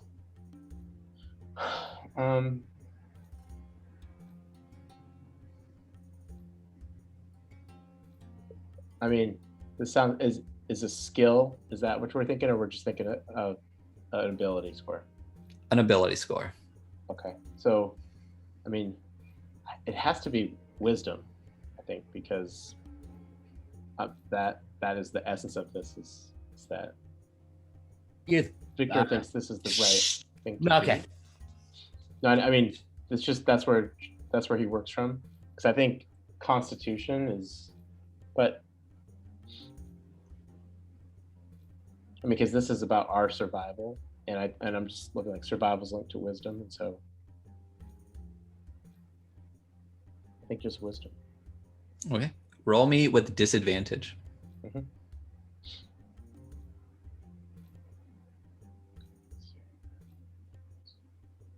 It's not a saving throw though, right? Mm-mm. It's just a wisdom check. Yeah, gotcha. Disadvantage. And is this a thing where I can use up my inspiration to balance it? Or is it, I'm okay with if it's not, No, because it's God. Yeah, okay. Here we go. no. This is you and your god. Yep.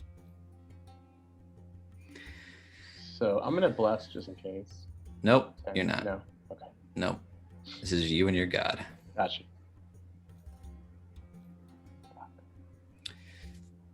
You feel this sense of communication in you again.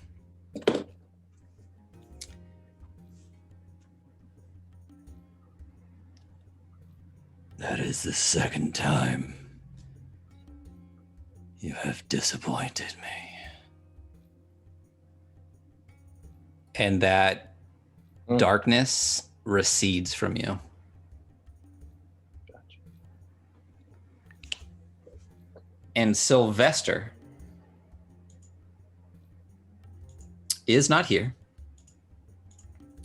Sylvester, you Yes. feel the flesh begin to regrow on your arm that was taken by the sandstorm. Yay. I'm happy about that. Is there a damage reduction or anything of that nature, or mechanically? Let's just say there is some benefit to having that flesh back on your own arm. Okay. Fair enough.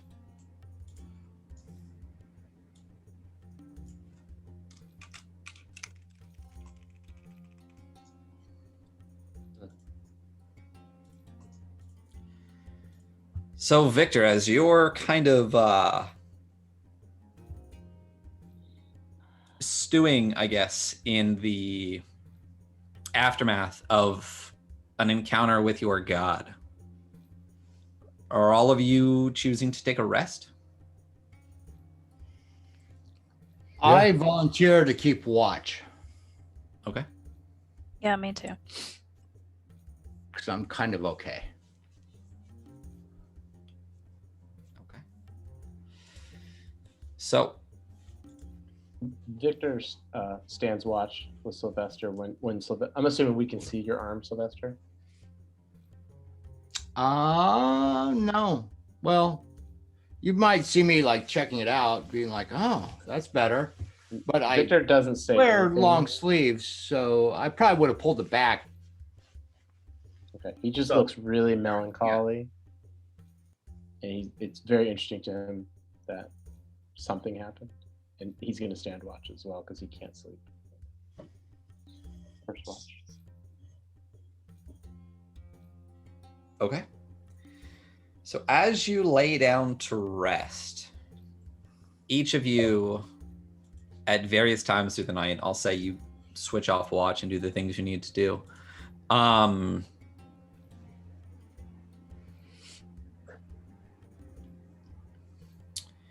Everyone that is currently affected by mummy rot, you feel it kind of spike within you. You feel this dread feeling, this rot that seems to be flowing through your body, this decay reaching out from the spot where you were struck. Each of you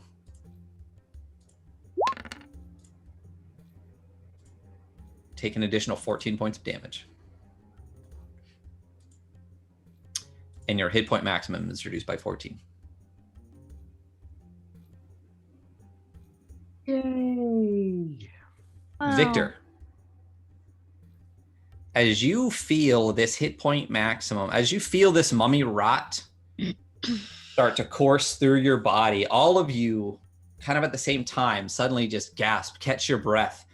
And as you're able to kind of look around at everyone else, you see that people are almost paralyzed by this. Those unaffected, not seeming to understand what's going on.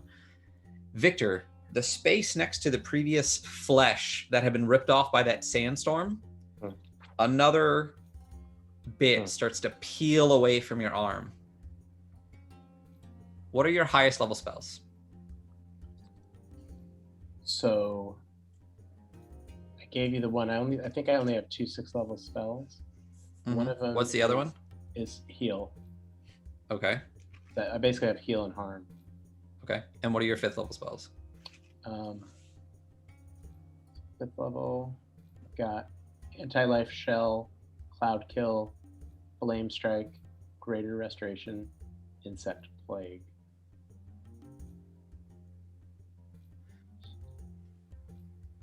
Pick one. All right, so I'm just gonna keep giving you treats here. So I gave you harm the last time.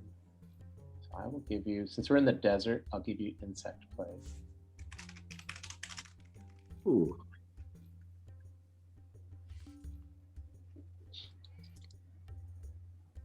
Cutter.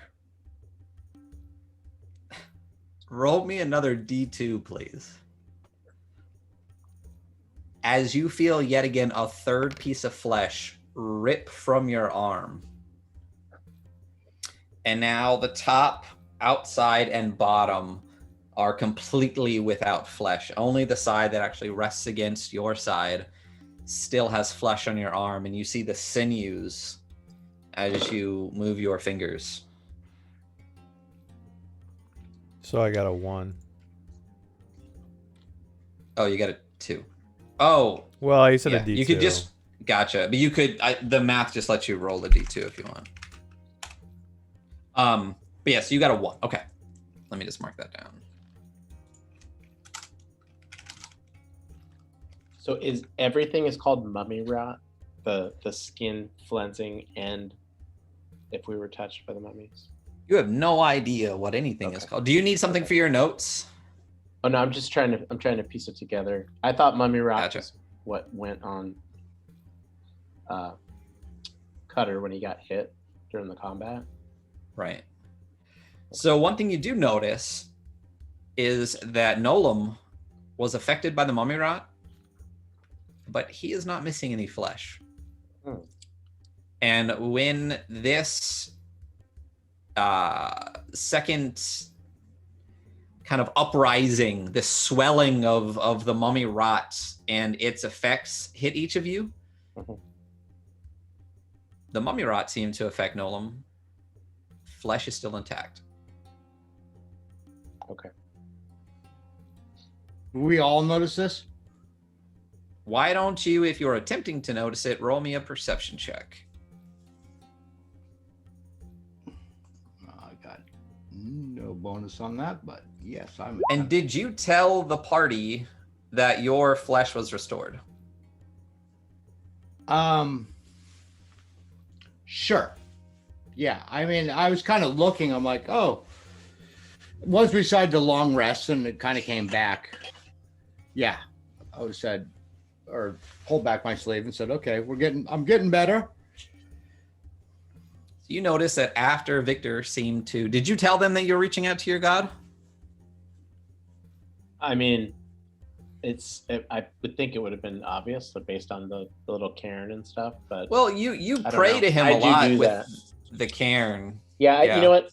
I don't think, because it's the second time he's disappointed Chernobog, so I think he's holding it close to the vest right now. Gotcha. So all you guys know is that some of you had your skin flayed by a sandstorm. Some of you were touched by mummies, and for some reason, Sylvester's flesh returned, and Nolan's flesh was not flayed. So I want to, where's Nolan? So Right over by Victor. Okay. Nolan, have you looked at Beatum? Have you looked at yourself? Beatum is actually laying out on a shield right now, and as you say that, he like turns over and begins like unswaddling the gnome body and begins like looking over, and you get a smell. Oh, I've soiled myself. And he starts pulling out like swab, like a little bit to, like clean himself up. Yep. And then like wraps him back up and like stuff again after unsoiling him. What Nice do you tight mean? swaddle. I don't think I don't notice that anything is wrong with the gnome body, correct? You don't seem to notice anything wrong with the gnome body. Okay. Interesting.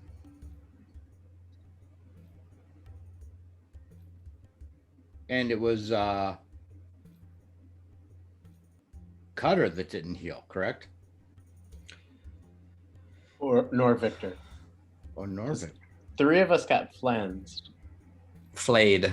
Or flayed, I'm sorry, flayed. And now Victor has 2, Cutter has 3, and you have none. Beadham is going to look at Sylvester's arm. Not Sylvester, sorry. Victor's arm.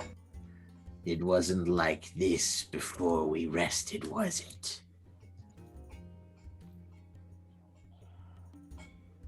Was it? I'm asking you a question, Victor. Beat them. Something is getting worse. And Yes. I think we are all cursed in some way. The longer we sit around, the worse it will get. We either need to find the thing that cursed us, or use some magic to cleanse ourselves. Are you capable of removing curses with your divine spells? I do think I have a little bit of ability if we rest. Are we rested at this point? Has it been the whole? So, I mean, you're not doing anything. You're basically conversing through the beginnings of rests and watches and things like that. Basically, at some point, you guys just let me know that 8 hours of conversation and situations has passed, and we will continue forward. Yeah, really quick then before we get to the end of the rest where you'll know what you have, Victor.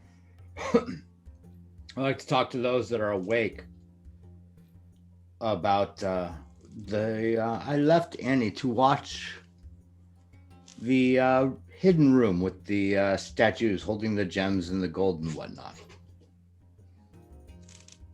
My thought was if we assumed a trap, but perhaps it has to do with what's happening. I don't know. No idea. Kind of a shot in the dark, but I doubt that. I doubt that, Victor.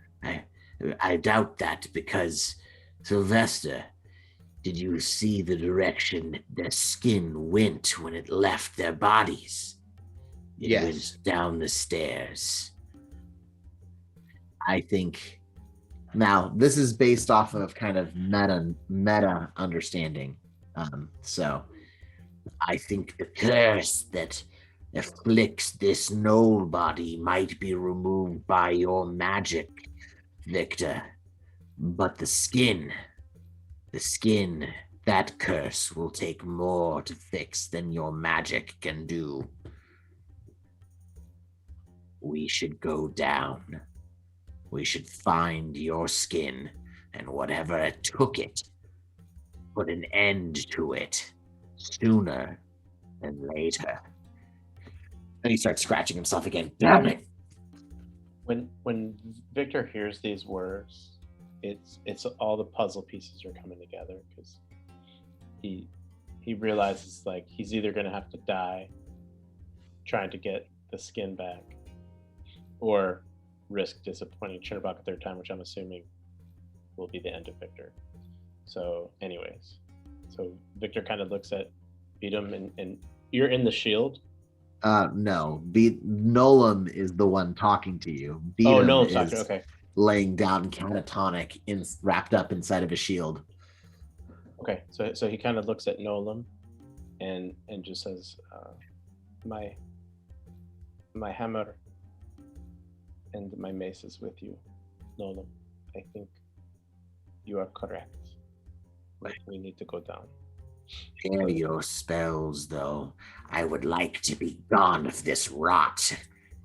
I will help you, and I will help Qatar as soon as I wake up. But I need to rest now. Because I have no slots left. Like I can't do greater restoration right now because I've spent everything. I've got a couple of first levels. Do you have remove curse at a higher level? I think. So I do not. All I've got greater restoration, which removes one curse. But it's a 5th level spell, and I've spent everything. Okay. Yeah. Sweet. So I have I have 2 3rd level spells left, meta, 1 2nd level, and 2 1st level. Sleeping.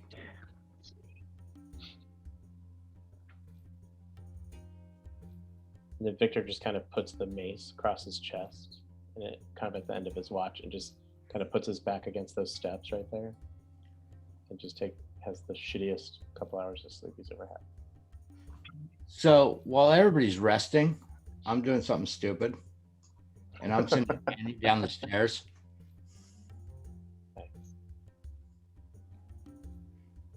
You're sending Annie down the stairs. Yeah. Interesting.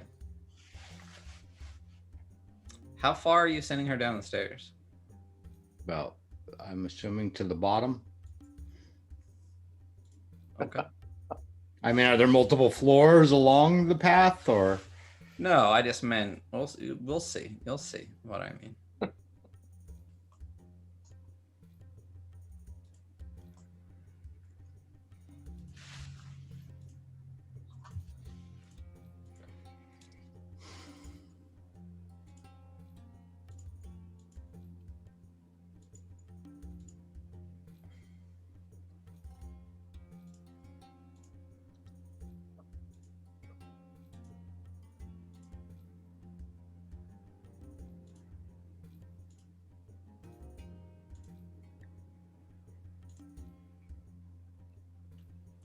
So This is called the pregnant pause.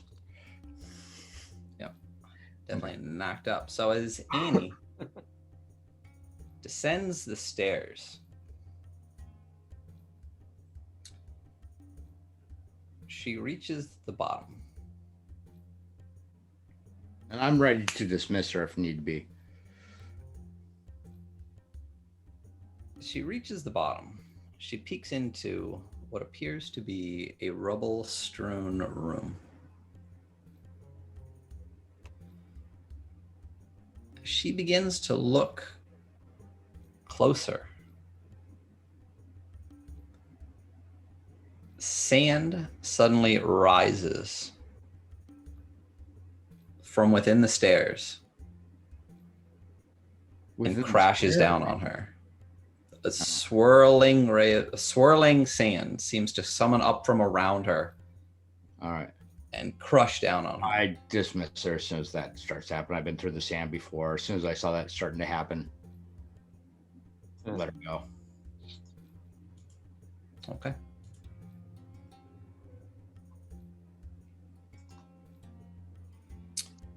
Anybody else doing anything? Well, they're still resting because I'm taking watch. I'm going to bring her back. Okay. Beatum begins to rest as well, or Nolan begins to rest. Throughout the night, as you're changing watches and spending time,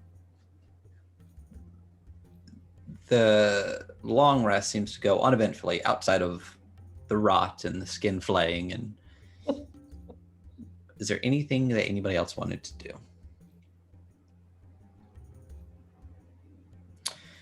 So the rest passes. You all awaken. Those of you that can regain hit points can take a long rest. Can get your spells back, do all of those things. Those of you that cannot regain hit points would be Cutter, Victor, and Nolan. So, but okay, all right. So we don't get spells back either. You can get spells back. You just don't regain Okay. hit points. Let me double check. So, Nope. Yeah, your spells are returned. Your exhaustion is gone, but your hit point maximum reduction and your loss of hit points does not heal. I'm okay, and that would have happened either way because I never got hit by the mummy, but the filleted piece is what did that. You never got hit by the mummy? No, remember he missed Oh. me twice. I think all I have is like, I mean, it's terrible, but I think I have 2 pieces of skin missing. Those are going to come back to haunt me later. Oh I don't yeah. think Well I have then you I think hit points. then I think you is- then you can regain the 14 points or whatever from Yeah. the mummy rot, and you can regain hit points. Yeah.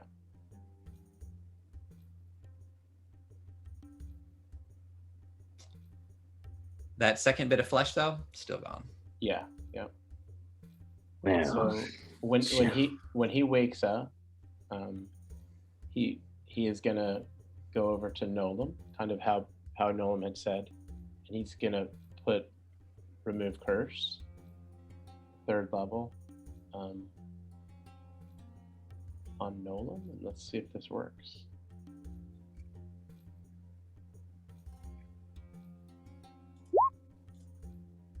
So it says, at my touch, all curses affecting one creature end.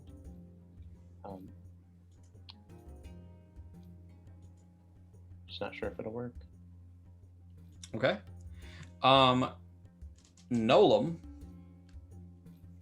as he reaches out, you feel the power of Chernobog course through you. ugh. I don't think that's And a good when- feeling. When that power leaves, you feel that sense of rot and decay coursing through your body leave with it. It's the spot. No more itches. Nolan, do you feel like I should try this? Cut everything? Yes. Maybe. Because Cutter doesn't sleep, right? He's just kind of in this meditative, whatever. Yeah, I'm kind of in this Yeah. meditative state. Yeah. Be I don't- curious. That shit still freaks me out a little bit. So, instead of going to you, I'm kind of Cutter. Come here, please. Look Thank at you Nolan. so much, Amira-san. Yes, thank you, Amerison. Amerison Amerison just for a huge- Topped you yeah, guys yeah. all back up to 10 blesses. Oh, thank goodness. Thank you. Thank you, Marison. You're the best.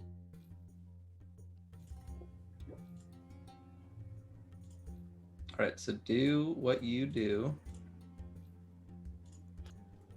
What were you doing next? Were you calling Cutter over?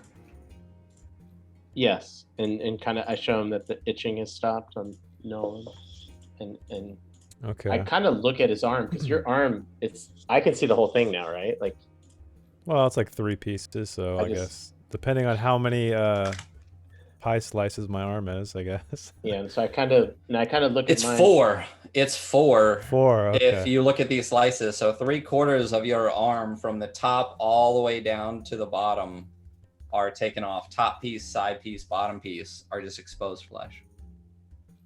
And Cutter, if you do not mind, I know you had the same itch that Nolan had. If you'll allow me, I will place hand on non-flayed arm and give you back. This magic, you know, I am not like the others. I do very much understand this. I think I will be able to remove this curse from you, though. If you will allow it. I suppose I have nothing else to lose but more skin, so have at it. So he reaches over he kind of looks all over and it's just not smelling good. He just decides like, and does he still have that beautiful face? Yep. So he kind of gives him a little like touch on the side of his. So you're gorgeous like face. swooning while you do this, basically. Yeah. No, No, but it's the only place that looks touchable. And Oh, he just man. kind of Gotcha. touches his face and he goes, I hope we will find our skin before it finds us. And then he's going to remove the curse affecting Cutter. Okay. Chew up 2 3rd level spell slots. So as you feel him give you just a little pat on the cheek, you feel your standard amount of rot and undeath return. But your flesh does not. Yeah. Oh. Do my temp hit points change at all? Does your hit point maximum? Yeah. Your hit point maximum returns to normal, but you are not healed any more than you were prior to Okay. remove curse. You still have the same hit points that you had, but your hit point maximum is restored, and your ability to regain hit points is restored. It's restored. Um, Are you missing 70 hit points? Yeah. Okay, so I mean, we're sitting here. We gotta smoke him if we got him. He's gonna go ahead, and now that he knows he can heal him, he's gonna go ahead and use his only 6th level spell slot because he knows the harm is probably gonna come back to get him anyways. Young ham. And he's gonna slap a heal on. Because I guess at the same time, like he just doesn't even remove his hand because it's looking pretty good. It's a double whammy, huh? The double whammy. double whammy. You slap you me on feel, both sides of the face. He just gives you that mwah, mwah, and one like undeath and one heal. So yeah, he gives you a tap on the face, and first you feel this again. You feel it's almost like, how can I say something that you guys aren't going to be assholes about?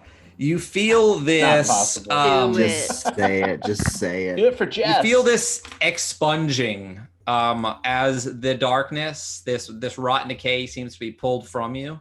And then immediately after that darkness is kind of removed from you, you feel this this welling up of that warmth, that radiance that you normally feel from healing potions and things like that, kind of refill that space that was just left empty by that darkness, by that rot, that curse that had suffused through you. And the kind of whiplash from it takes away the breath you don't breathe for a moment. And you just rock on your feet for a second before you come back to yourself, and you feel 70 points better. So my skin is still missing though, right? Your skin is still missing. Both of us. Victor, I owe you 1,000 skulls. I will repay my debt. Got it. Let's just get through it today. And then Victor just kind of walks away. Like he's feeling pretty shitty. He's not Gotcha. feeling great about this. All We right. should So what are get you going, doing? Sylvester. Hmm? We should get going downstairs, yes. With the down AC. Okay. So it's, So yeah. as you begin to descend the stairs, I have been holding it for a long time, but I need to take another BioBrain because I chugged an energy drink. If anyone else needs to as well, let's go to BRB. If not, you can entertain the That's a masses. beer. We'll stay right here. Not BioReg. We'll I'm stay on here. vacation. We'll stay here. Does anybody know any good jokes? Why'd the girl fall out of the swing? Why? She had no arms. Oh, who put her in the swing? That poor Dumb girl. neglect. Probably Sursa. What an Yeah. asshole dad. Probably Right. Sursa, yeah. The armless girl in the swing. The original asshole dad. Why did she have no arms? Is that how we're supposed to, or is it like we're supposed to? No, there's No, no. I more was to like, it than that. there's I mean, no, you can delve if you like, but I don't have the answers to that. Just the imagery of somebody with no arms going to swing and falling over. I don't know. Oh, that's sad. DK. All right, I'll be back. That is DK. one. Jess, my kids. And now I'm muting. Okay. My kids this week were enjoying dad jokes that were the first names of people, and so it was like the no arms, no legs, hanging from a wall. Oh yeah, like Art and Matt. Those yeah, ones. Matt. And then Yeah, I like those. no arms, no legs in a hole. I don't know that one. Phil. Yeah, that's And then good. The super cute one was Super good. one leg leaning against a wall. Oh, I'm sorry, I just blew it. One arm against a wall, propped up against a wall. Is Eileen. Oh, that's good. And then, That's Wow. yeah. There was like one or two. So I hear you. Dad joke time. No, that's a pretty fucked up dad. Listen, I love it. This is an evil campaign. Let's get some evils in the chat for all of the Well, you missed Eric's Evil amputee dad jokes. jokes, I guess. Oh, man. So as soon as Eric gets back, we will continue forth into. It's guaranteed he's going to talk with mute on. Because he muted himself. He is muted, so let's see what happens. We should tempt him into talking. Get those Thank you for all the mute evils in the emotes chat. ready, chat. Yeah.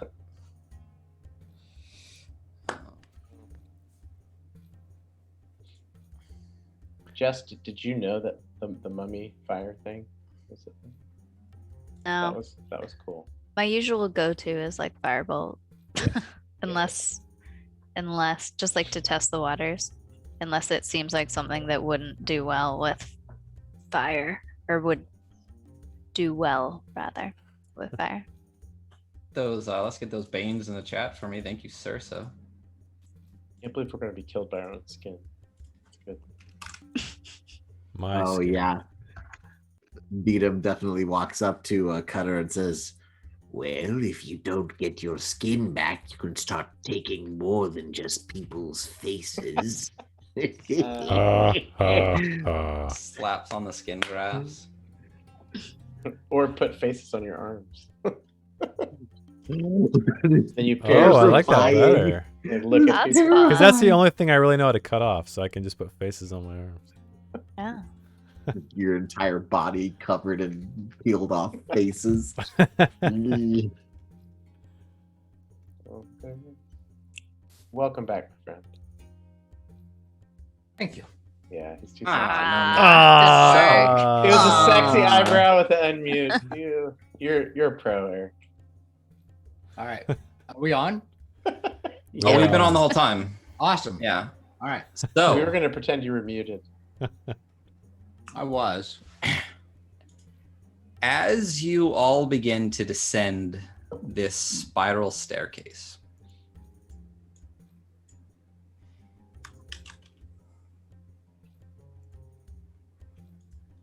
you find yourself in another room.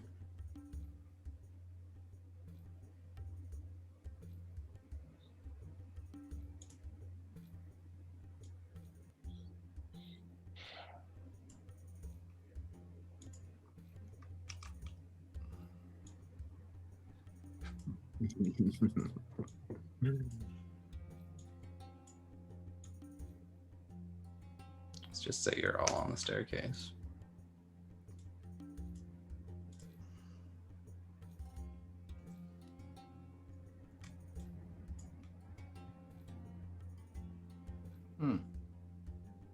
Oh.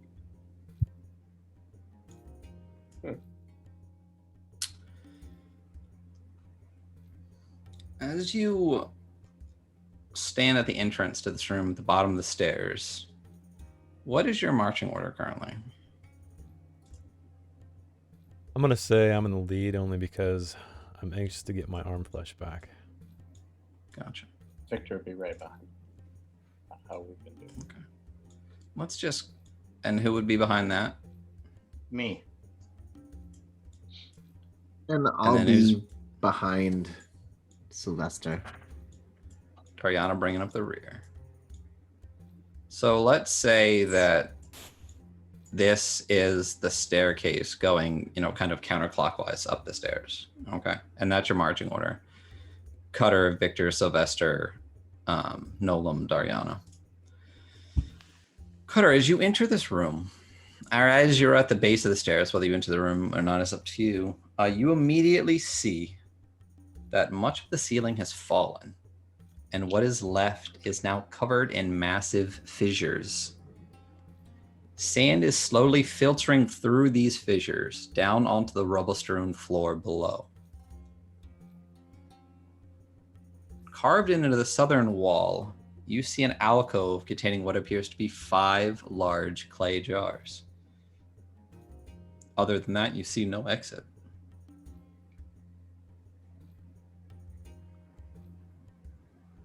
I'm going to move to the jars. All right. What is Keeping an everybody eye else out. doing? So Victor Are you sees patiently behind Dariana? Because staircase. Cutter, did you tell us that you're trying to be stealthy, or? Yeah, I mean, I was moving cautiously down here, and I'm keeping an eye out as I move to the south. Nolan, you're just bursting out there? Yeah.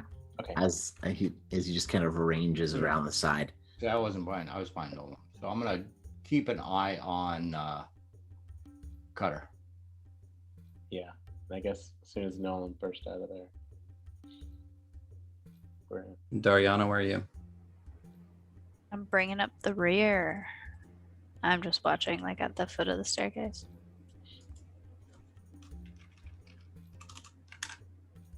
Okay.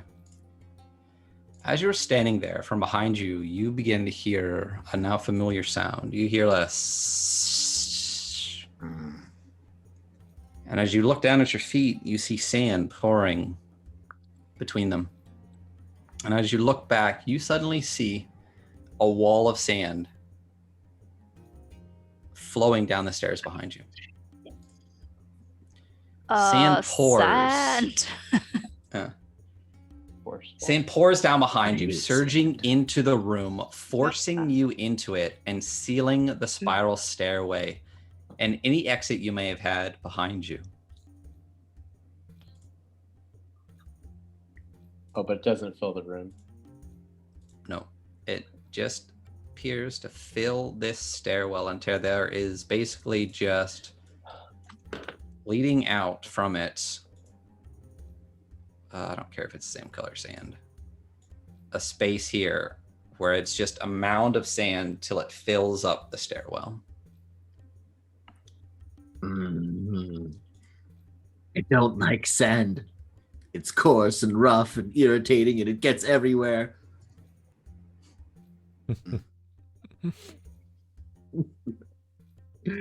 Cutter.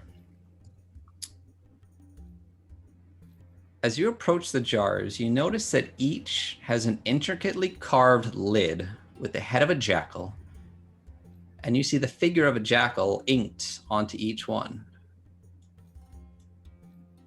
They look something like this.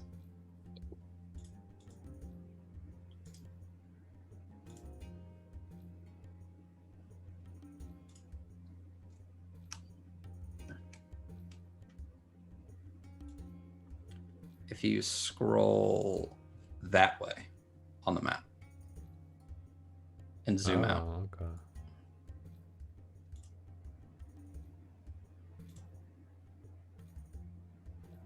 And they all look like this, every single one. There's 5 jars. Roll me, anyone who is looking these jars over, roll me perception or investigation. I will help.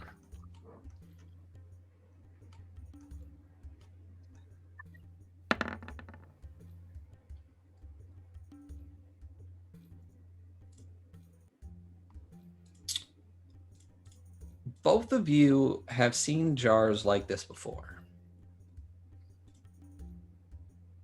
And you notice 2 things about them. First, that these jars are canopic jars, which are used to store and preserve the viscera and body parts of those being embalmed. Second, each of the jackal images is slightly different. The one on the far left seems to be missing a finger. The next in seems to be missing a toe, then a tongue, an eye, and an ear, respectively. And as that realization washes over you, suddenly behind you, you hear sand falling onto the ground. And when you look back, all of the fissures in the ceiling are pouring sand into the room.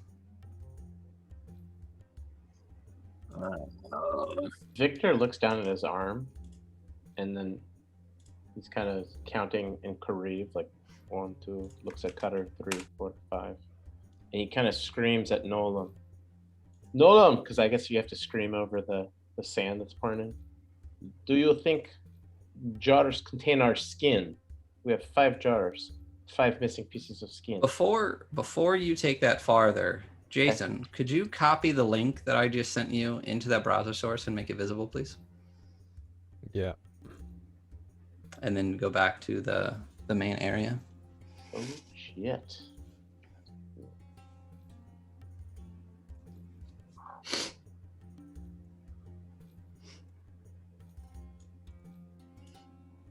Should we be watching the stream for this? Yeah, you can peek in on it. Is it better if we? Oh no! It's a timer. It's a timer. Of Ah, course. I added some extra seconds onto it, but you get the sense that there's only about 20 minutes left before this entire room completely fills with sand. The sand falling from those fissures in the ceiling is not stopping. It is only getting faster and faster. There's almost a roar of sand behind you. So how many of those things were there, and what was missing on each? It was from Finger, left to right, toe. Jess? Yeah, finger, toe, tongue, eye, ear. So who wants to lose what? Oh, I don't care. This isn't my body. So Perhaps Nolan we donate steps all of them forward. from you, Nolan. Yeah, Nolan steps forward and he takes the one with the finger. And as he does, he turns around and pushes Cutter backwards. And then he puts up a wall of force between himself and everyone else. Yes. And he takes the lid off of the canoptic jar. This is awesome.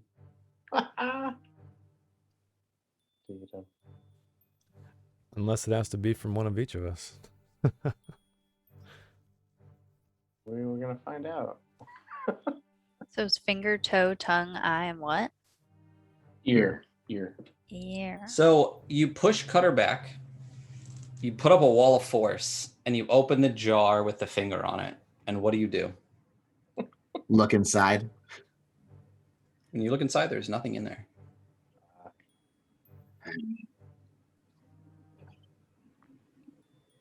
Bites off his own finger Okay. Awesome. and then sticks it into the jar. Screams as he does so. Oh, can I have done one retcon thing? When I pushed Cutter back, I handed him the shield that Beatum was on as well. Is that okay? I'll let you do that. Okay. I'll let you do that. Oh. How much damage do you think losing a digit is? 1d10, 2d6? Why not? Let's go 2d6 because it could be really small or it could be, at the very minimum, you're losing 2. You There we take 8 go. points of damage and have 18 minutes left as the room continues to fill with sand. Okay. You bite your own finger off, and then what do? Stick it into the jar. Like spit it fully into the jar. You spit it into the jar. And put the top back on. Okay. When you do that and you place the jar back in the alcove, nothing happens. Sand continues to fall. Oh, I'm gonna mutilate the shit out of this gnome for nothing. I mean, this gnoll for nothing. Okay. The next one, a toe. He flips out the spear and just right into his toe. His toe just pops right off. That's 1d8 damage. Plus, We'll just say 2d8 across the board. You take 2d8 points of damage. Yay! Okay, I Do take you another drop- 8 points of damage. What? Yeah, you drop the toe into the jar. Yes, into the jar that says toe, that has the toe missing. You drop the toe in. You close Nothing it and seems to put it back. happen. Okay, he looks at the ear one, pulls up his null ear, and pulls out a dagger and just. This one really hurts, and ears just bleed, and he pulls off enough of his ear, like he now has like a little flat thing on the side of his null face. His null's looking uncomfortable. You take 6 points of damage when you drop the ear into the jar. Nothing seems to happen. You tried putting. So I'm gonna grab the ear. I'm going up next to him. You can't come in. So first. There is Can you a hear me? wall of. Yes, I'm sure I can. Well, probably not. Well, beat him is on the other side of the wall, though. Yes.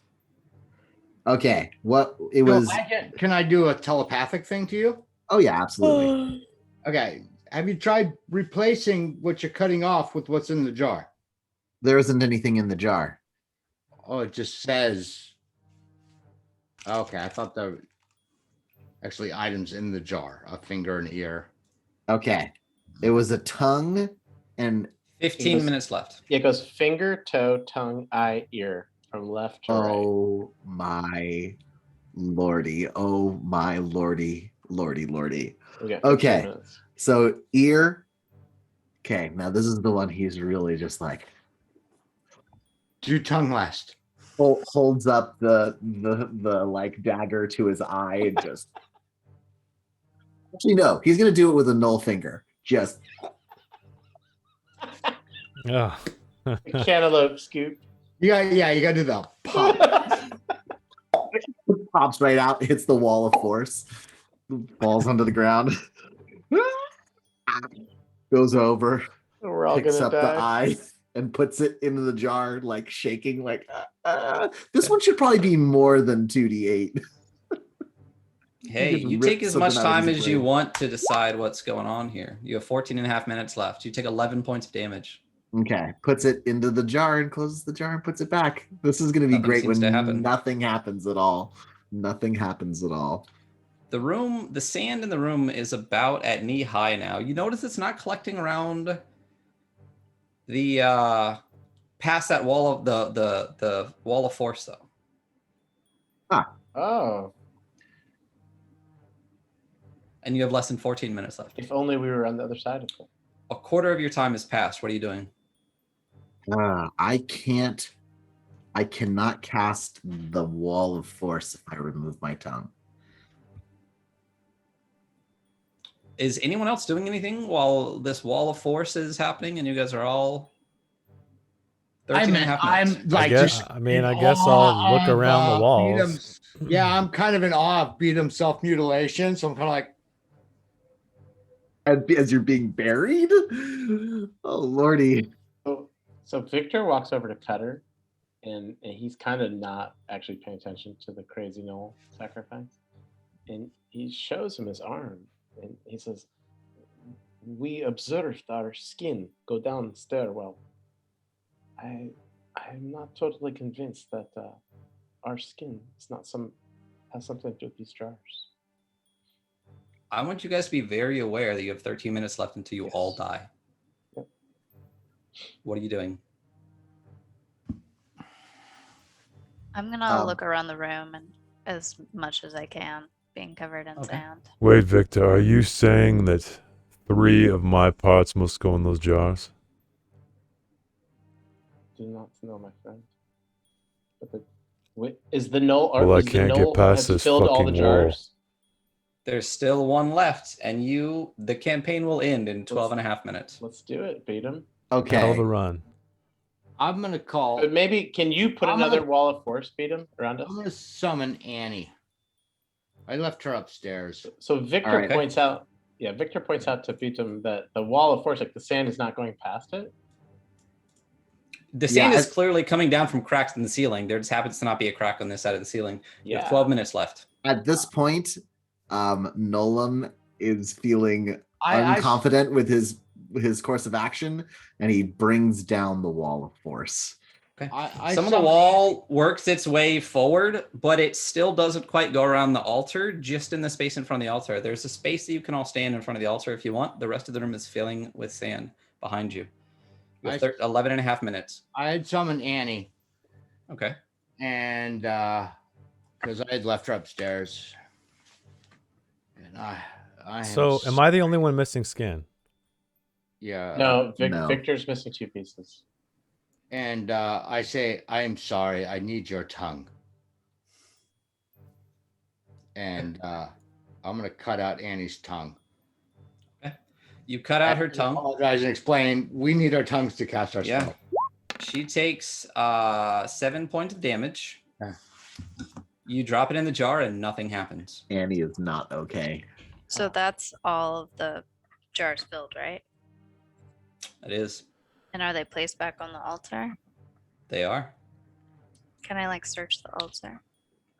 Sure. When you search the altar, it is not an altar. It is just an alcove. It is just a shelf carved into the wall. And all you find are 5 jars, each one with a jackal carving, each one missing 1 body part. And you have 10 and a half minutes. I'm gonna cut off one of my ears and put it in the ear jar after dumping out the one with Nolums. Okay.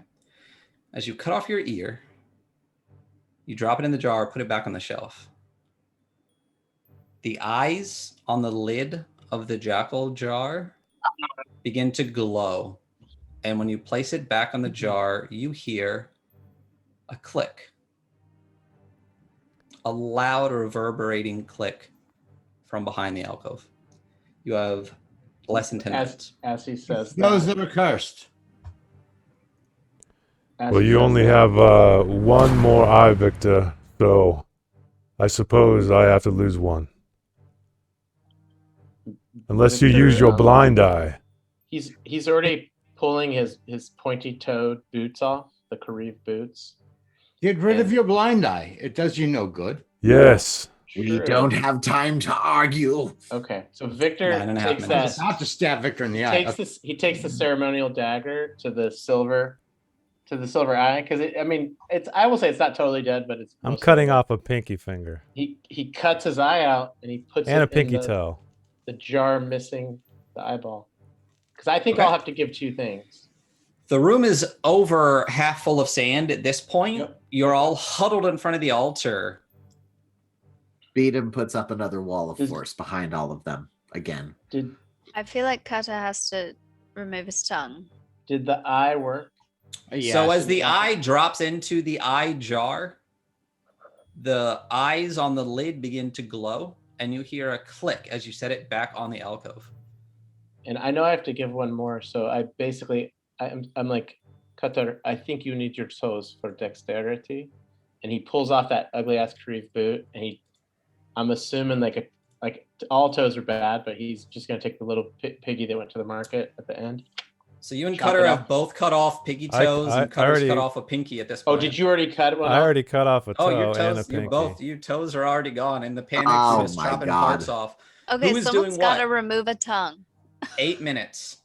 So It's gotta be Cutter. It's got to be cut. All right, I'm gonna cut my tongue out, put my toe on my finger, do the whole fucking thing. As you cut your tongue out and drop it in the jar, and you drop your toe in the jar, and you drop your finger in the jar, nothing happens. So I think I have to swap out. I have to swap out the toe, Cutter. Oh, wow, wow, wow. So I ripped Cutter's toe out. I throw it on the ground. I put my toe in the jar, the toe jar. So Cutter's toe onto his tongue. When you put your toe in the toe jar, nothing happens. What? You have I 7.5 minutes left. So the only things that are lit up are the eye and the ear. Yes. oh god, shit! it's got to you be guys. all of us. So I look at you guys and I'm like, All right. So what's party's lit up? on. Hmm. The eye and the ear are lit up. I cut off a toe. Okay. Shit. I drop a Cut toe. off a pinky. What happens when I drop As you cut off a toe and drop it into the jar, missing a toe, the eyes light up, and when you place it back on the alcove, there's a click. Fuck. So what? It's a finger and a tongue left. tongue now, or just a tongue? Mhm. You're both. You've already cut off a pinky. Are you doing anything with it? I'm Wait, missing a there's- bunch of stuff. Wait, you can do subtle spell. You can do subtle spell. I can. I can't. I don't have No, that. don't cut out I think your we just need to tongue. live. Let's Don't just live cut out first. your tongue. I already put lost my tongue. All four. Each one of us has to except do one for thing. my so- tongue. And you're in a different body. Is there 4 jars lit up? Yeah. And the Look, tongue is the I last could- one. It has to be beat him because he's the only one that hasn't put anything in yet. on his Yeah, own. beat him. Nolan is going to pull out his tongue and just right off.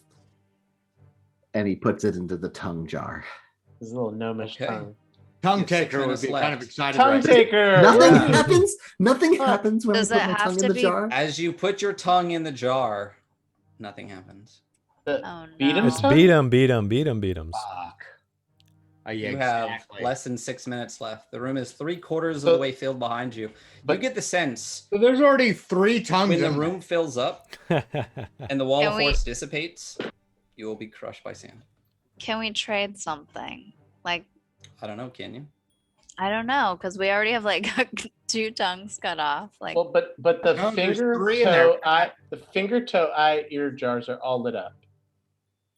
So the only one that's not lit up is the tongue. Is that correct? That is correct. Okay. And there's a we've pile of body parts on the ground in front of Yeah. you, various pinkies and toes and tongues. My And God. But we've Oh my tried God. 3 tongues, right? We've tried Nolan's tongue, Beatham's tongue, and Cutters. Cutter's tongue, I and put Annie's tongue. back too. Yeah. So basically, it's got to be one of the 3 of us. But I've already lit a jar. Like, who has not? I lit a jar too with It my has- toe. it's got to be Beta. Okay. But we just put his tongue in. No, we put. No, we put put Nolan's Nolan's tongue in. Oh yeah, So you just got to do do it. it, Beatam. Okay. Oh, I'm sorry for all those people that Sylvester, that's your damage. Dariana, that's your damage. Which okay. All right. You get 10. Nolan Brandon gets 5. turns And to for a beat toe? him. All right. Turns down to beat Drama. him, and he cuts out Beatham's tongue. Fuck. And So- it feels really weird pulling it out of like the gnome's face. And he like turns it over so like the gnome can like drip blood out of his mouth and not like suffocate on it. So he's like turning him over. And then he goes and he puts it into the jar. Dude. As you drop the tongue into the jar,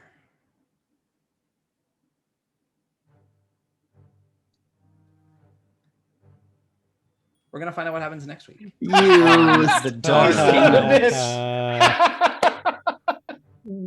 this poor mutilated 3 minutes and mole. 45 seconds. Oh, son of a gun. Wow. Oh, beat him.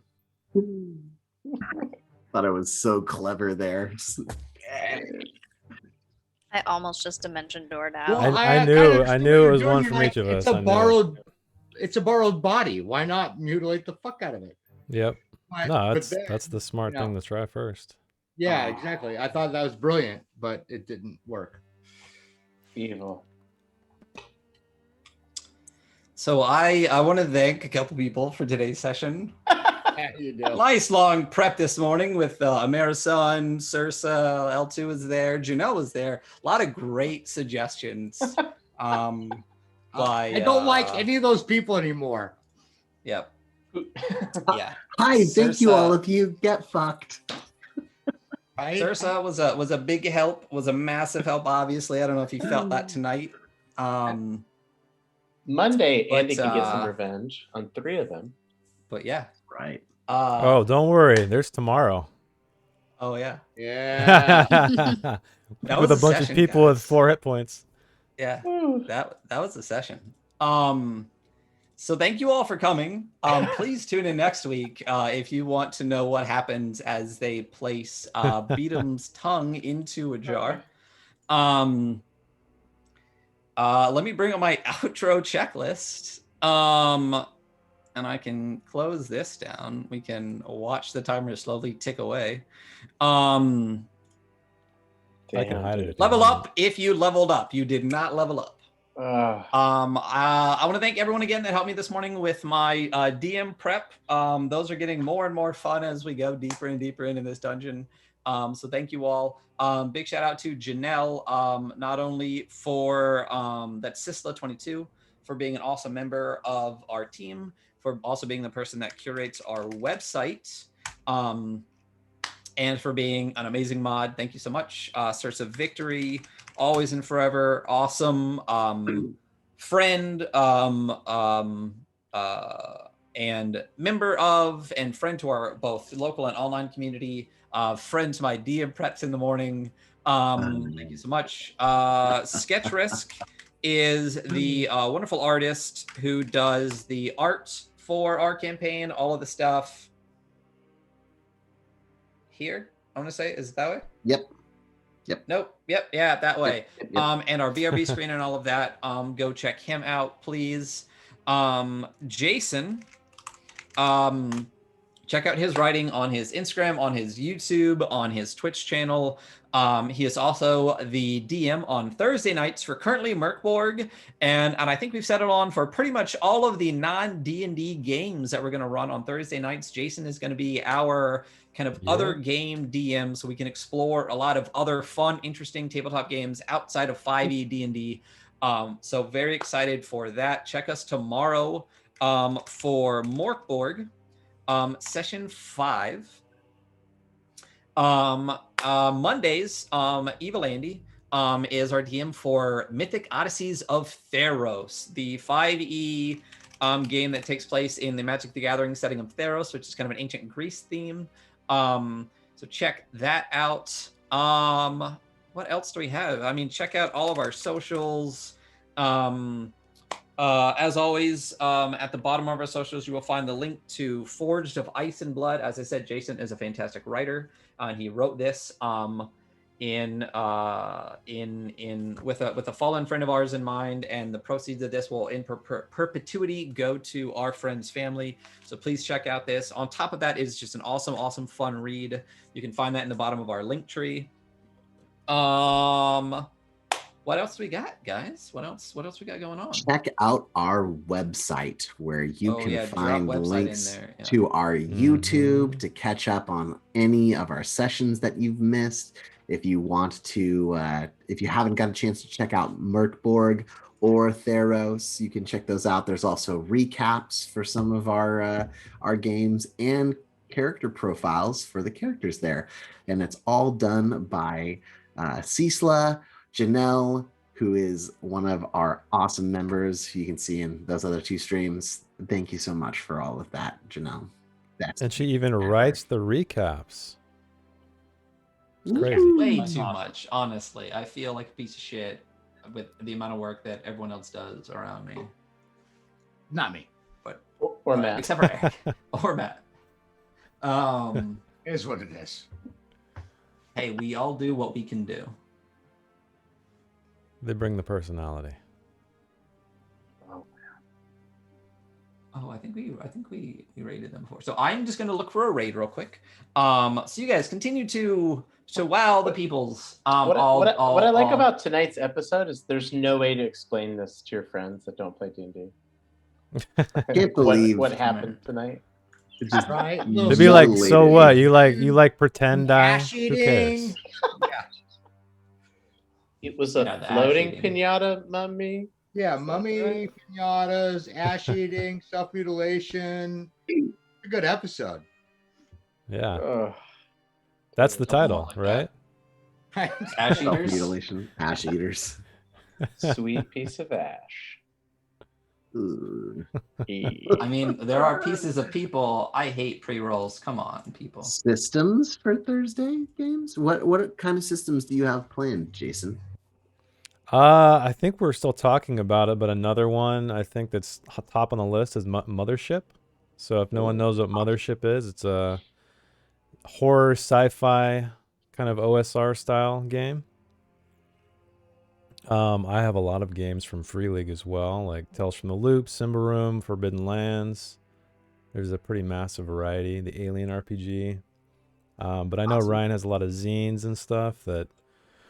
Yeah, so I think we're just going to decide as a group, or if anyone in the chat or on our Discord has any suggestions, feel free. More than happy to take requests. Kind of enjoying the Merkborg right now.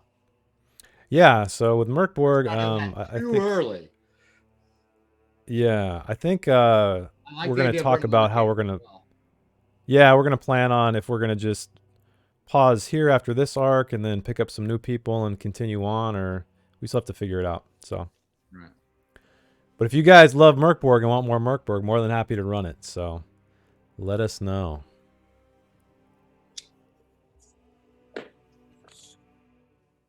Oh my god. I've jumped Can't into find 3 anybody? people's streams and all 3 of them are like, we're finishing now. You guys have a wonderful evening. I actually have the Fiasco Roll20 module, so Fiasco would be a great thing to run. Come on, find someone that's not ending. Need to start our stream at 10 o'clock then, so we're There you we're go. the only All one right. on the block. No, I'm kidding. Yep. Okay. Normally, So- on a night like tonight, I'd be like, yes. Or no, not normally. I'd be no. Tonight, I'd be like, yes. Okay, so we are going to raid out. Thank you all so much for being here. We're going to run some credits. Stick around for a little bit for that, and then we will hop into the help action.